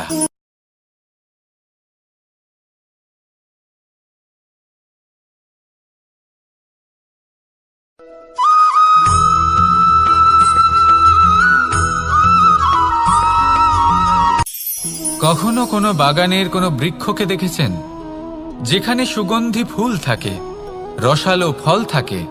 তখন মন প্রফুল্ল হয়ে ওঠে, মন থেকে সেই বৃক্ষের প্রতি ভালোবাসা জন্মায়। কিন্তু যিনি বাগানের মালিক, শুধুমাত্র তিনিই জানেন যে কিভাবে এই বৃক্ষকে আগলে রাখতে হয়, কিভাবে তার পরিচর্যা করলে এতে সুন্দর সুগন্ধি ফুল হবে, রসালো ফল হবে। কখনো কখনো প্রয়োজনের থেকে বেশি রোদ পেলে এই বৃক্ষগুলি শুকিয়ে যায়, প্রয়োজনের থেকে কম রোদ পেলেও এই বৃক্ষ কিন্তু শুকিয়ে যায়। প্রয়োজনের থেকে কম জল যদি পায় এই বৃক্ষ শুকিয়ে যেতে পারে, প্রয়োজনের থেকে অতিরিক্ত জল যদি পায় তখনও এই বৃক্ষের শিকড়গুলি নষ্ট হয়ে যেতে পারে। এবার এটাই কিন্তু আমাদের সংসারের সাথেও হয়। আমাদের সংসারের সকল প্রতিভাশালী ব্যক্তি, যেমন লেখক, বিচারক, প্রবক্তা, যোদ্ধা, এদের সবার ক্ষেত্রে এই কথাটাই প্রযোজ্য। যদি বেশি প্রশংসা করা হয় তাহলেও এরা হারিয়ে যাবেন, প্রয়োজনের থেকে বেশি যদি নিন্দা করা হয় তখনও তারা নত হয়ে পড়বেন।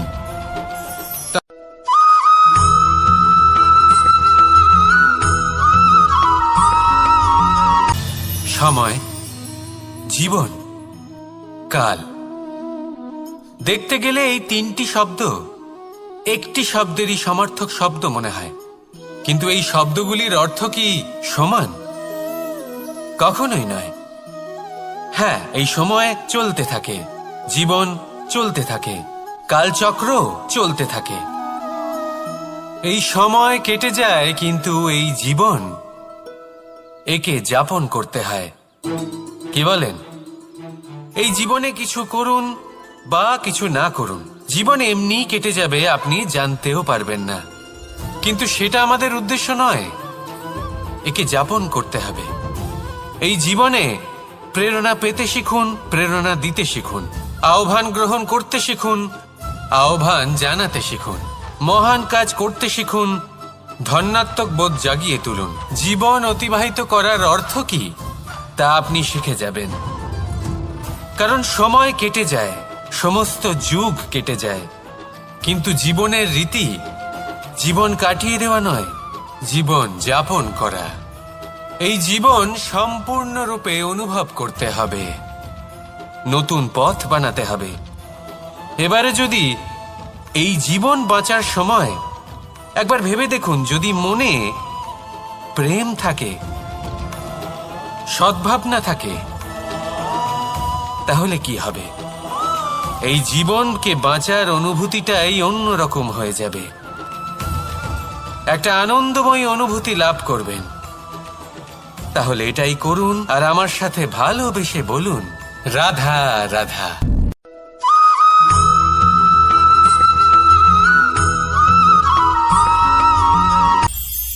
এটা হলো ধান গাছ, এর থেকে যে চাল উৎপন্ন হয় তা মানুষ গ্রহণ করেন। আর এটা কি? এ হলো জংলি ঘাস। একবার ভেবে দেখুন, যদি এই জংলি ঘাস ধান গাছের আশেপাশে থাকে তাহলে কি হবে? ধান উৎপন্ন হতে পারবে? তা উৎকৃষ্ট হতে পারবে? আমরা কি তা গ্রহণ করতে পারবো? কখনোই নয়। এই জংলি ঘাস ধানকে নষ্ট করে দেবে, কিন্তু নিজে জীবিত থাকবে। এটাই হলো আজকের শিক্ষা। এই সংসারে যদি আপনি নীতির পথে চলতে চান, উচিত কর্ম করতে চান, সংসারকে সেবা করতে চান, তাহলে জংলি ঘাসের মতো ব্যক্তিদের থেকে সবসময় দূরে থাকতে হবে। সেই ব্যক্তি যারা দুর্নীতি এবং মিথ্যা দ্বারা পরিপূর্ণ, যাদের ব্যবহার অশুভ, যাদের অনেক অশুভ গুণ রয়েছে, তারা সঠিক নয়। সেই সকল ব্যক্তি যাদের চরিত্র অত্যন্ত দুষ্ট হয়, তারা হয় শুভ চরিত্রের ব্যক্তিকে একদম নষ্ট করে দেয়, নয় নিজের মতো বানিয়ে তোলে। তাই যদি আপনি নীতির পথে চলতে চান, এই সংসারের জন্য শুভ কর্ম করতে চান, তাহলে সেই সঙ্গ লাভ করুন যে সঙ্গ জ্ঞানে পরিপূর্ণ, যাদের মধ্যে অনেক গুণ আছে, যাদের থেকে প্রতিদিন কিছু শিখতে পারবেন। এমন ব্যক্তির সাথে জীবন অতিবাহিত করুন, দুরাচারীদের থেকে দূরে থাকুন। তবেই এই মন প্রসন্ন হয়ে বলবে, রাধা রাধা।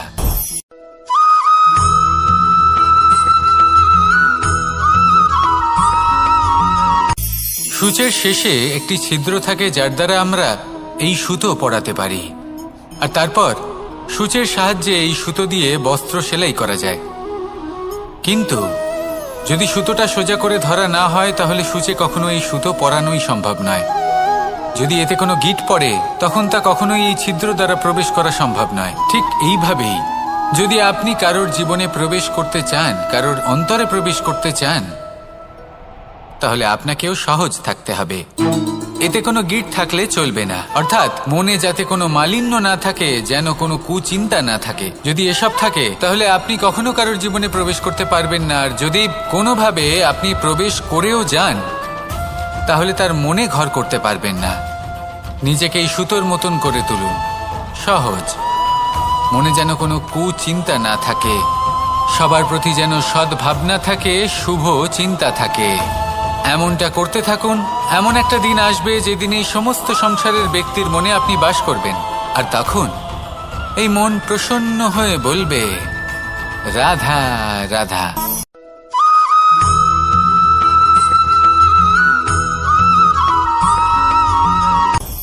আপনি কখনো পর্বতের শিখরে উঠেছেন? আপনি দেখতে পাবেন পর্বতের পদতলে প্রচুর সুন্দর ফুল রয়েছে, সবুজ বনানী রয়েছে।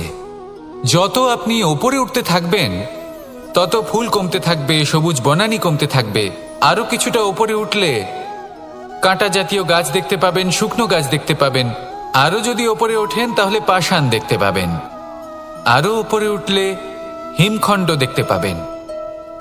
এই যে পর্বত, তা মনুষ্য জীবনের সবথেকে উত্তম উদাহরণ।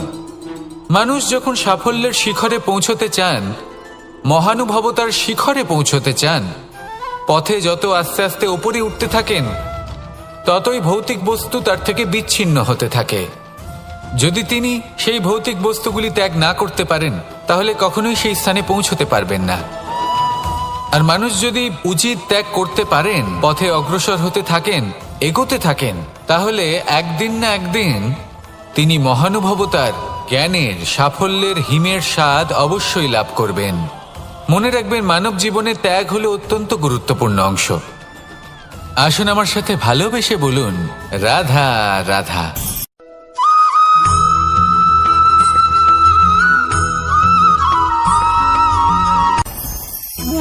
ভোজন। এবার ভোজন সংগ্রহ করার জন্য মানুষ কি না করেন, সব সময় চেষ্টা করতে থাকেন। ফসল উৎপাদনের জন্য অনেক পরিশ্রম করতে থাকেন, কিন্তু অনেক সময় অনেক পরিশ্রম করার পরেও ফসল ভালো উৎপাদন হয় না। এর কারণ কি?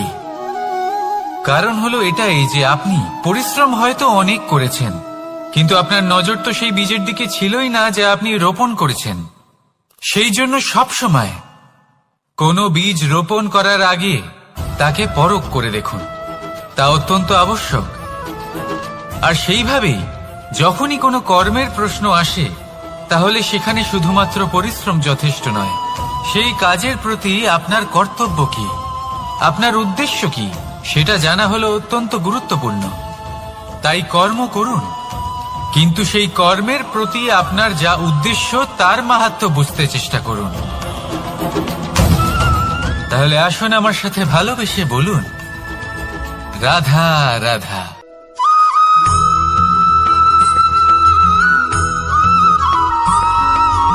বসন্ত ঋতু, এই সময় মন আনন্দে ভরে থাকে। এমন মনে হয় যেন আমরা আকাশে বিচরণ করতে চলে যাই, কিন্তু সেটা তো সম্ভব নয়। সেই জন্য হয়তো আমরা ঘুড়ি ওড়াই, এই ঘুড়িকে নিজেদের প্রতিরূপ মনে করে। এবার অনেক মানুষ আছেন যারা ঘুড়ি ওড়ান, কিন্তু এই কর্মের সারমর্ম কি সেটা কজন বুঝতে পারেন? আপনি এটা মনে করুন যে আপনি হলেন সেই ঘুড়ি, আর এই সুতো যিনি ধরে রয়েছেন তিনি হলেন পরমাত্মা। আর এই সুতো যেখান থেকে শুরু হয় সেই লাটাই হলো আমাদের কর্মচক্র। এবার আপনি নিজেই অনুমান করুন যে এই উড়ান কার ওপর নির্ভরশীল, পরমাত্মার ওপর আর আপনার কর্মের ওপর। যদি পরমাত্মা আপনার হাত ধরে থাকেন, আপনার সাথে থাকেন, যদি আপনি শুভ কর্ম করতে থাকেন, আপনি এই আকাশে উড়তে থাকবেন। কিন্তু কোথাও কোথাও যদি পরমাত্মার সাথে এই বন্ধন ছিন্ন হয়, আপনার কর্মচক্র খারাপ হয়ে যায় বা থেমে যায়, তাহলে আপনার এই ঘুড়ি কেটে যাবে আর দূরে কোনো গাছের ডালে গিয়ে আটকে যাবে। তাই শুধুমাত্র ঘুড়ি ওড়াবেন না, তার থেকে শিখুন, পরমাত্মার সাহচর্যে থাকুন, সবসময় শুভ কর্ম করতে থাকুন আর সবসময় এই আকাশে উড়তে থাকুন।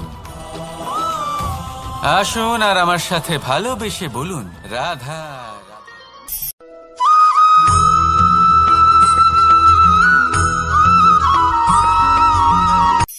এই সংসারে সাফল্য লাভ করার জন্য জ্ঞানের প্রয়োজন হয়, পরিশ্রমের প্রয়োজন হয়, দৃঢ় নিষ্ঠার প্রয়োজন হয়, নিরন্তর চেষ্টা করা প্রয়োজনীয়। কিন্তু আরো কিছু আছে যা অত্যন্ত প্রয়োজনীয় এবং গুরুত্বপূর্ণ। তা হলো ভালো বন্ধু। তাদের থাকা অত্যন্ত প্রয়োজনীয়। যদি ভালো বন্ধু থাকে তাহলে সময় এলে তারা ঢাল হয়ে আপনাকে সুরক্ষা করবেন। সময় এলে অস্ত্রের মতো শত্রুকে সংহারও করবেন। যদি তিনি জ্ঞানী হন, তাদের মধ্যে সদ্গুণ থাকে, তাহলে এই সব গুণ আপনার মধ্যেও প্রবেশ করবে। তাহলে সাফল্যের জন্য ভালো বন্ধু পাওয়া অত্যন্ত প্রয়োজনীয়। কিন্তু শুধু বন্ধু কেন, ভালো শত্রুও থাকা প্রয়োজনীয়। এবার আপনি ভাববেন, আমি কি বললাম? যদি আপনার জীবনেও ভালো অর্থাৎ শক্তিশালী শত্রু থাকে, তাহলে আপনিও শক্তিশালী হতে থাকবেন। এই শত্রু আপনাকে প্রেরিত করবে আরো বেশি শক্তিশালী হয়ে ওঠার।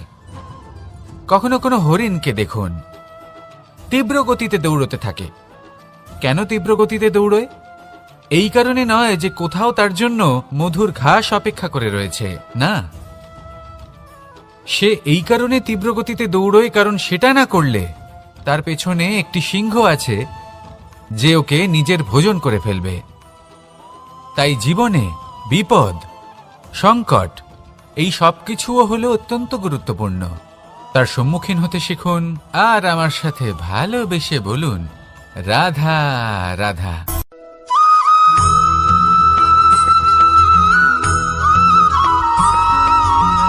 ভালো শুধু ওনাদের কঠোর ব্যবহার দেখলে আমরা একটু ভয় পেয়ে যাই। এবার ওনাদের এই কঠোর ব্যবহার আমাদের ভালো না লাগলেও অত্যন্ত আবশ্যক, কারণ মাতার থেকে আমরা যে শক্তি লাভ করি তা যেন নিয়ন্ত্রণ হারিয়ে বিধ্বংসী না হয়ে ওঠে। আমরা যেন কোনো কুপথে না চলে যাই, আমরা কখনো যেন দোষ না করে ফেলি। শুধু সেই জন্য পিতা এবং গুরু একটু কঠোর হয়ে ওঠেন, এবং ওনাদের এই কঠোর আচরণ ভবিষ্যতে গিয়ে আমরা অবশ্যই বুঝতে পারি। জীবনে কিছু বছর আমরা এগিয়ে যাই আর তারপর আমরা বুঝতে পারি যে বাবা এবং গুরু আমাদের যথেষ্ট ভালোবাসতেন, কিন্তু ওনাদের ভালোবাসার বহিঃপ্রকাশ আলাদা। প্রয়োজনীয় হলো এটা দেখার, এটা বোঝার যে শুরু থেকে আমাদের প্রতি ওনাদের আচরণ কেমন ছিল। ওনাদের কঠোর হওয়ার পেছনে ওনাদের ভালোবাসাটা বোঝার চেষ্টা করুন। ওনাদের চিন্তাটা বোঝার চেষ্টা করুন। ওনাদের পথপ্রদর্শনের আড়ালে আপনার ভবিষ্যতের জন্য যে পরিকল্পনা ওনারা করেছেন সেটা বোঝার চেষ্টা করুন। তখন আপনারা বুঝতে পারবেন ওনাদের ভালোবাসাকে। আপনার মনের মধ্যে আপনা থেকেই ওনাদের প্রতি সম্মান জেগে উঠবে। নিজের পিতা এবং নিজের গুরু এই দুজনের প্রতি কৃতজ্ঞতা প্রকাশ করুন আর আমার সাথে ভালোবেসে বলুন, রাধা রাধা।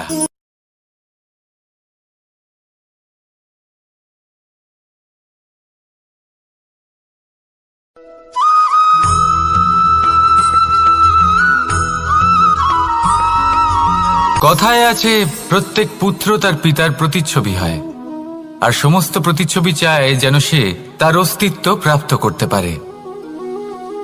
পুত্র চায় সে যেন তার পিতার মতো হয়, বা কখনো কখনো তার থেকেও শ্রেষ্ঠ হয়। সেটা কোনো অনুচিত ব্যাপার নয়। অনুচিত তখন হয় যখন পুত্র নিজের পিতার মতো হবার স্বপ্ন পূরণ করতে গিয়ে বা তার থেকেও শ্রেষ্ঠ হওয়ার স্বপ্ন পূরণে অনুচিত পথের আশ্রয় নেয়। কারণ তারপরে সে তার পিতার গুণগুলি আত্মসাৎ করতে চায় না। সে শুধুই এটা চায় যে সংসারের চোখে যেন আমি শ্রেষ্ঠ প্রমাণিত হই। এটা অনুচিত। সংসারে এমন অনেক মানুষ আছেন যারা এই কারণে শ্রেষ্ঠ হবার চেষ্টা করেন যাতে তার পরিবারের তার পিতার সম্মান বৃদ্ধি পায়। এমনও মানুষ থাকেন, আর এটাই হলো পার্থক্য উদ্দেশ্যের। মনে রাখবেন, যদি আপনার উদ্দেশ্য শুভ হয় তাহলে পথও শুভ হবে, যদি আপনার উদ্দেশ্য অশুভ হয় তাহলে পথও অশুভ হবে। তাহলে নিজের পিতার মতো হবার চেষ্টা অবশ্যই করুন, তার থেকেও শ্রেষ্ঠ হওয়ার চেষ্টা অবশ্যই করুন, কিন্তু মনে রাখবেন আপনার সংকল্প আর আপনার উদ্দেশ্য এই দুই শুভ হওয়া উচিত। তাহলে আসুন আর আমার সাথে ভালোবেসে বলুন, রাধা রাধা।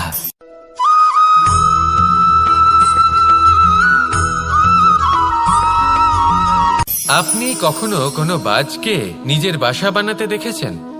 এই বাজ যখনই কোনো বাসা বানায় তখন উঁচু গাছের ডালে বা কোনো পর্বতের শিখরে বাসা বানায়, অনেক উচ্চতায়, আর সেখানে তার সন্তানও জন্মগ্রহণ করে।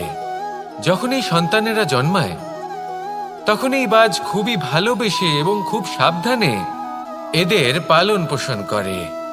নিজের ঠোঁট দিয়ে তাদের ঠোঁটে খাবার পরিবেশন করে। কিন্তু যেই সেই সন্তানেরা হৃষ্টপুষ্ট হয়ে যায় এবং সেই কথা বাজ নিজে বুঝতে পেরে যায়, সেই বাজ নিজেই সেই বাসা ছিন্ন ভিন্ন করে দেয়। সেই সন্তান যাদের সবেমাত্র ডানা গজিয়েছে, কিভাবে উড়তে হয় তারা জানে না, সেই সন্তানগুলিকে উচ্চতা থেকে ঠেলে দেয়। সেই সন্তান প্রথমে ভয়ভীত হয়ে যায়। তারা সামনে মৃত্যুকে দেখতে পেয়ে ভয়ের কারণে তাদের ডানা ঝাপটাতে থাকে, আর সেই প্রক্রিয়াতেই সেই সন্তানগুলি উড়তে শুরু করে দেয়। এবার এই ঘটনায় আমরা কি শিক্ষা পেতে পারি? এটাই, যদি আপনি মাতা পিতা হন তাহলে নিজের সন্তানকে অবশ্যই স্নেহ করুন, কিন্তু তাদেরকে নিজের আঁচলের তলায় বেঁধে রাখবেন না। যদি আপনি চান আপনার সন্তান জীবনে উন্নতি করুক, তাহলে নিজের মুঠো থেকে তাদের স্বতন্ত্র করে দিন। এই সংসারে সংঘর্ষ করতে দিন। সেই সন্তান নিজেই বুঝতে পারবে যে জন্মের সময় পাওয়া ডানা কি করে ব্যবহার করতে হয়। আর আপনার চোখের সামনে আপনার সন্তান এই আকাশে উড়তে থাকবে।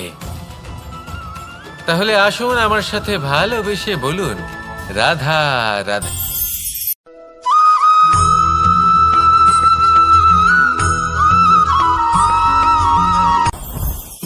জীবনে কিছু শেখা অত্যন্ত গুরুত্বপূর্ণ। এবার কি কি শিখতে হবে সেই সব শেখানোর জন্য অনেক শিক্ষক রয়েছেন, কিন্তু কি শিখবেন না আর কি করবেন না এটা আমাদের নিজের অভিজ্ঞতা দিয়ে শিখতে হয়। কিন্তু তার মানে এটা নয় যে যদি আপনাকে শিখতে হয় যে আগুনের তাপ কতটা, আপনাকে আগুনের মধ্যে হাত দিতে হবে। না, অন্য কারোর অভিজ্ঞতা দ্বারাও শিখতে পারেন। প্রশ্ন শুধুমাত্র একটাই যে আপনি কি শিখতে চান নাকি চান না। যদি আপনি এটাই ভাবেন যে আমি শুধুই নিজের অভিজ্ঞতা দ্বারাই শিখতে চাই, তাহলে জীবনকাল ছোট মনে হবে, অনেক কিছুই শিখতে পারবেন না। তাই নিজের সাথে সাথে বড়দের অভিজ্ঞতার দ্বারাও শেখা শুরু করে দিন। এই সংসারের অভিজ্ঞতা দ্বারা শিখতে শুরু করে দিন। আর এটা নিশ্চিত রূপে শেখা আবশ্যক যে কখন কি করবেন না, কোথায় থামতে হবে আর কোথায় থামবেন না। তাহলে আসুন আর আমার সাথে ভালোবেসে বলুন, রাধা রাধা।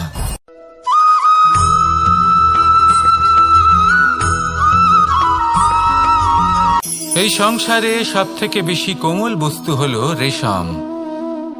এই রেশম এতটাই কোমল হয় যে এর পুরো একটা থান শুধুমাত্র একটা হাতে ধরা সম্ভব। কখনো ভেবে দেখেছেন এই রেশম কিভাবে হয়? একটি কীট তার লালার দ্বারা উৎপন্ন হয়। এই কীট সেই রেশমকে পাক দিতে থাকে, পাক দিতেই থাকে আর আস্তে আস্তে তার মধ্যেই জড়িয়ে পড়ে। শেষে ওর এই সুন্দর অমূল্য সৃষ্টি রেশমের এই সুতো তার নির্মাণ কার্য পূর্ণ হয়, কিন্তু তাতেই ও নিজে বন্দী হয়ে যায়। নিজেরই মায়াজালের এই বন্দী গৃহে নিজেই ফেঁসে যায়। এবার এই সুতোকে ব্যবহারযোগ্য করে তোলার জন্য এই কীটগুলিকে এই কবচের সাথেই ফুটন্ত জলে ফেলে দেওয়া হয়। এই সংসারে যদি আমাদের স্বপ্ন এই সংসারের দুঃখ হরণ করার জন্য, এই সংসারে সুখ বিতরণ করার জন্য হয়, তবেই আমাদের প্রগতি সম্ভব। যদি আমাদের এই স্বপ্ন শুধুই আমাদের এবং আমাদের স্বার্থ সিদ্ধির জন্য হয়, তাহলে এই স্বপ্ন আমাদের অন্ধ করে দেবে, আমাদের অন্ধকারের পথে নিয়ে যাবে, আর আমরাও সেই কীটের মতো হয়ে যাব। নিজেদেরই মায়াজালে আমরা নিজেই ফেঁসে যাব, আর শেষে আমরা যদি কিছু লাভ করি তা হবে একাকিত্ব, অন্ধকারময় মৃত্যু। তাই স্বপ্ন অবশ্যই দেখুন, কিন্তু এমনভাবে স্বপ্ন দেখবেন না যে তার এই বন্দিগৃহে আপনি নিজেই ফেঁসে গেলেন। স্বপ্ন দেখুন পরোপকারে।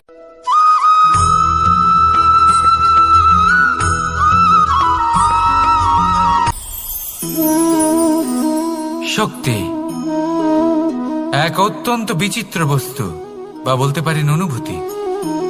পিতা সবসময় চান যেন তিনি তার শক্তি পুত্রকে। আসুন আপনাকে সহজে বোঝাই।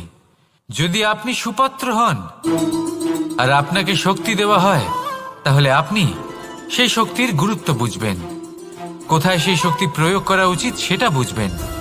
আর এটা যেহেতু অর্জন করা শক্তি হবে, সেই শক্তির অপব্যবহার হবে না। কিন্তু যদি এই আপনি কুপাত্র হন আর যদি আপনাকে এই শক্তি দেওয়া হয়, তাহলে কি হবে? দেখতে গেলে এই শক্তি আপনি দান হিসেবে পেয়েছেন, তাই না আপনি এই শক্তির গুরুত্ব বুঝবেন আর না এর প্রয়োগ আপনি জানবেন। তার অপব্যবহার হওয়া সুনিশ্চিত। তাই যদি আপনি কোনো শক্তি অর্জন করতে চান, তাহলে আগে তার যোগ্য হয়ে উঠুন, পুত্র নয় পাত্র হয়ে উঠুন। আর আমার সাথে ভালোবেসে বলুন, রাধা রাধা।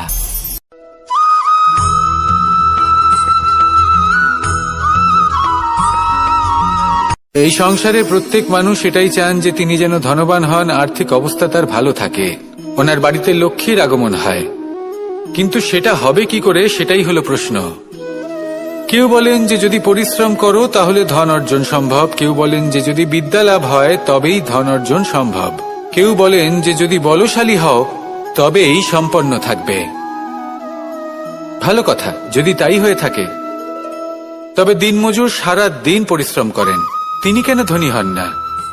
অনেকজন বিদ্বান মানুষ আছেন এই সংসারে, তারা কেন ধনবান হন না? অনেক সংখ্যক বলশালী ব্যক্তি আছেন, তাদের কাছে ধন নেই কেন? তাদের কেন ধনের অভাব হয়? আবার এমনও কিছু মানুষ আছেন যারা পরিশ্রম করেন, তারা দিনমজুর, কিন্তু তারা ধন অর্জন করতে পারেন। কিছু বিদ্বান ব্যক্তি আছেন যাদের কাছে অধিক মাত্রায় ধন রয়েছে, কয়েকজন বলশালী ব্যক্তি রয়েছেন যাদের কাছে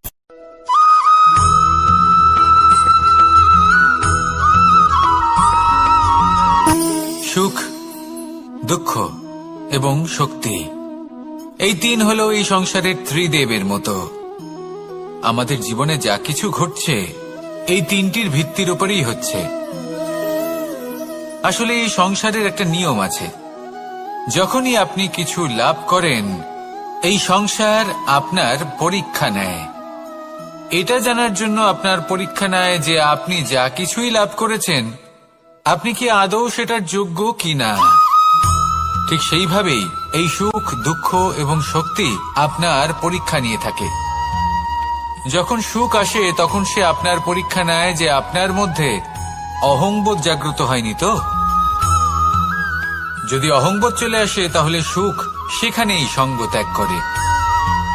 দুঃখ আপনার ধৈর্যের পরীক্ষা নিতে থাকে, আর যদি আপনার মধ্যে ধৈর্য না থাকে তাহলে এটা আপনাকে আরো বেশি দুঃখের গভীর অন্ধকারে ঠেলে দেবে। সেখানে শক্তি পরীক্ষা নেয় আপনার বিনম্রতার। যদি আপনি বিনম্র না হন তাহলে হয় এই শক্তি আপনার সঙ্গ ত্যাগ করবে, নয় এই শক্তি বিনম্রতার অভাবে আপনার পতনের কারণ হতে পারে। এই সংসারে যে কোনো ব্যক্তি যিনি এই পরীক্ষায় উত্তীর্ণ হয়ে থাকেন, এই জীবনে তিনি সাফল্য লাভ করেন। আসুন আমার সাথে ভালোবেসে বলুন, রাধা রাধা।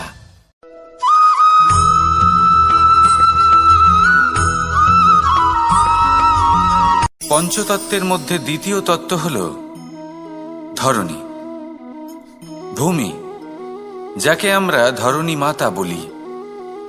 এই ধরণী ধৈর্য ধারণ করে, আর এর ওপরেই আমাদের সমগ্র সংসার নির্ভরশীল। কারণ এই ভূমি সহ্য ক্ষমতা রাখে, এর সহ্য ক্ষমতা হল অপরিসীম। সন্তান যতই আঘাত প্রদান করুক না কেন, প্রেম পূর্বক সহ্য করে, আর তার বদলে অমূল্য রত্ন প্রদান করে। সন্তান যদি হাল চালায় তাহলে তার বদলে তাকে অন্ন প্রদান করে। এটাই হলো ধরণী। এবার এর থেকে আমরা কি শিক্ষা পেতে পারি? এটাই যে কারোর জন্য কিছু করা বা কাউকে কিছু দেওয়া মনে কোনো কামনা ছাড়াই। আর এই কথাটা বুঝে যান, যদি কারোর জন্য কামনা না রেখে বা কোনো পাওয়ার আশা না রেখে কারোর জন্য কিছু করেন বা কারোকে কিছু দেন, যদি এটা আপনি শিখতে পারেন তবে আপনি ভালোবাসতে শিখে গেছেন। আর সেই জন্যই এই ধরিত্রীকে মাতা বলা হয়। কারণ মাতা শুধু উনি নন যিনি গর্ভে সন্তানকে ধারণ করেন, মাতা তো উনিও যিনি জীবন বাঁচতে শেখান, যিনি জীবন বাঁচার উদাহরণ প্রদান করেন। তাহলে ধরণীর থেকে এই নিঃস্বার্থ ভাব শিখুন, নিঃস্বার্থ ভালোবাসা শিখুন, আর এই ভালোবাসার সাথেই বলুন, রাধা রাধা।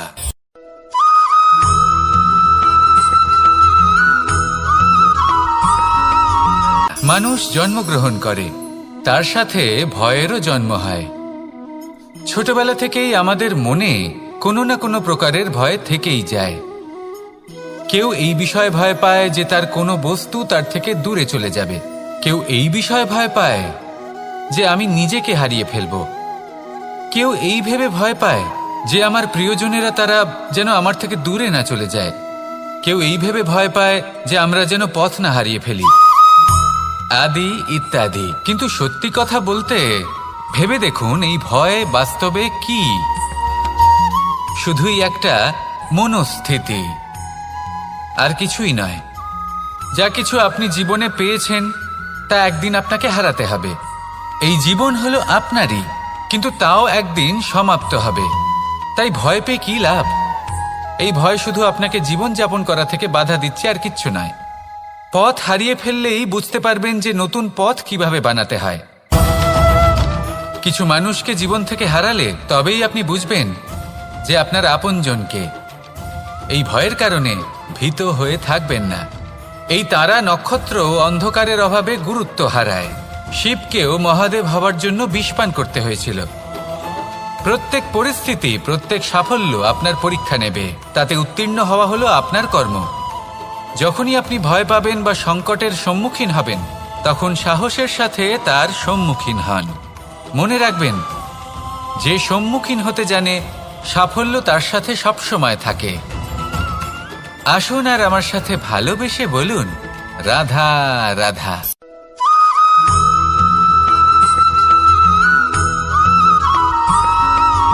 জীবনে অগ্রসর হওয়ার জন্য আমাদের কাকে প্রয়োজন হয়? মাতা পিতা, বন্ধু, প্রেম, সাহায্য, অর্থ, পরিশ্রম, আশা। ভিন্ন ভিন্ন মানুষ ভিন্ন ভিন্ন বিকল্প চয়ন করে। যদি আমি আপনাকে বলি, তাহলে জয় আর পরাজয়ের মন্ত্র দুটো শব্দের উপর নির্ভর করে, মেনে নেওয়া আর দৃঢ় হওয়া।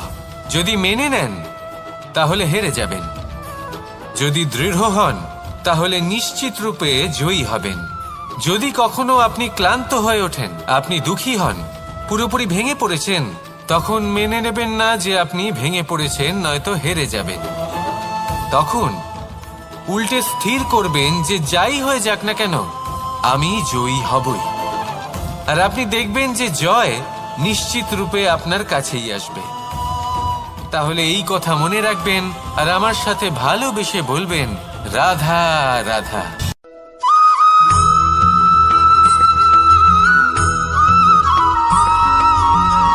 এই সংসারে কোনো বস্তু হোক বা ব্যক্তি হোক, তার একার গুরুত্ব কিন্তু খুব বেশি নয়। একটা উদাহরণ হিসেবে বৃষ্টির ফোঁটাকে ভেবে দেখুন। যদি একটি বৃষ্টির ফোঁটা হয় তাহলে তার খুব বেশি গুরুত্ব থাকে না, কিন্তু যখন সহস্র বৃষ্টির ফোঁটা মেঘের মধ্যে দিয়ে ঝরে পড়ে, তখন সেটা বর্ষার রূপ ধারণ করে। সেই বর্ষা যা এই প্রকৃতিকে শান্ত করে। সেইভাবেই পাথরের ছোট টুকরো, তার খুব বেশি গুরুত্ব থাকে না, কিন্তু যখন অসংখ্য পাথরের টুকরো একত্রিত হয় তখন তা পর্বতের আকার ধারণ করে। সেইভাবেই কিছু মানুষ যখন একত্রিত হন তখন তৈরি হয় পরিবার, কিছু পরিবার যখন একত্রিত হয় তখন তৈরি হয় সমাজ, যখন অনেক সংখ্যক সমাজ একত্রিত হয় তখন তৈরি হয় রাজ্য। এবার এই রাজ্যের সবথেকে গুরুত্বপূর্ণ ব্যক্তি হতে পারেন রাজা, কিন্তু তাও সেই রাজা একা কিছু করতে পারেন না। যুদ্ধ লড়ার সময় তারও নিজের সৈন্যদলকে প্রয়োজন পড়ে। কিন্তু এই সংসারে এমন একজন ব্যক্তি আছেন যিনি একাই সব কাজ করতে থাকেন, এবং সেই ব্যক্তি হলেন মা। আমাদের জীবনে একজন পিতার ভূমিকা কিন্তু নিঃসন্দেহে অমূল্য, কিন্তু আমাদের সকলের জীবনে যে ভূমিকা একজন মায়ের তা অন্য কারোর থাকে না। একজন মা একাই সন্তানকে বড় করতে পারেন, সংস্কারী করে তুলতে পারেন, তার জন্য পরিশ্রম করেন। আর এত কিছু কাজ করার পরেও তার কাজের জন্য তিনি প্রশংসা অবশ্য পান না। উল্টে যদি সেই সন্তান অনুচিত পথে চালিত হয়, অনুচিত কর্ম করে, তখন সেই মাকেই অপবাদের পাত্র হয়ে উঠতে হয়। আমাদের জীবনে মায়ের যোগদান কতটা সেটা বুঝুন। আপনাকে বড় করে তোলার জন্য উনি কতটা পরিশ্রম করেছেন সেটা বুঝুন। আজ থেকে, এখন থেকে, এই মুহূর্ত থেকে মাকে সম্মান করতে শিখুন। যখন সময় পাবেন, যখন সুযোগ হবে, তখন তার প্রশংসা করুন, ওনারও ভালো লাগবে। আর মায়ের এই মমতার জন্য, তার এই ভূমিকার জন্য আসুন সবাই মিলে আমরা তাকে প্রণাম করি, আর সকলে মিলে ভালোবেসে বলি, রাধা রাধা।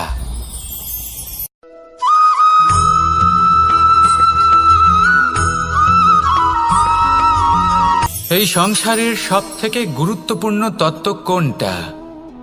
প্রথম হলো সময়। জন্ম থেকে মৃত্যু পর্যন্ত এই যে সময়, এটাই তো হলো জীবন। দ্বিতীয় হলো জীবন, যাতে আমরা সময়ের সদ্ব্যবহার করি, শ্রেষ্ঠ থেকে শ্রেষ্ঠতর কাজ করার চেষ্টা করি। বহু বছরের এই পরম্পরা, এই সংস্কৃতিকে এগিয়ে নিয়ে যাওয়ার চেষ্টা করি।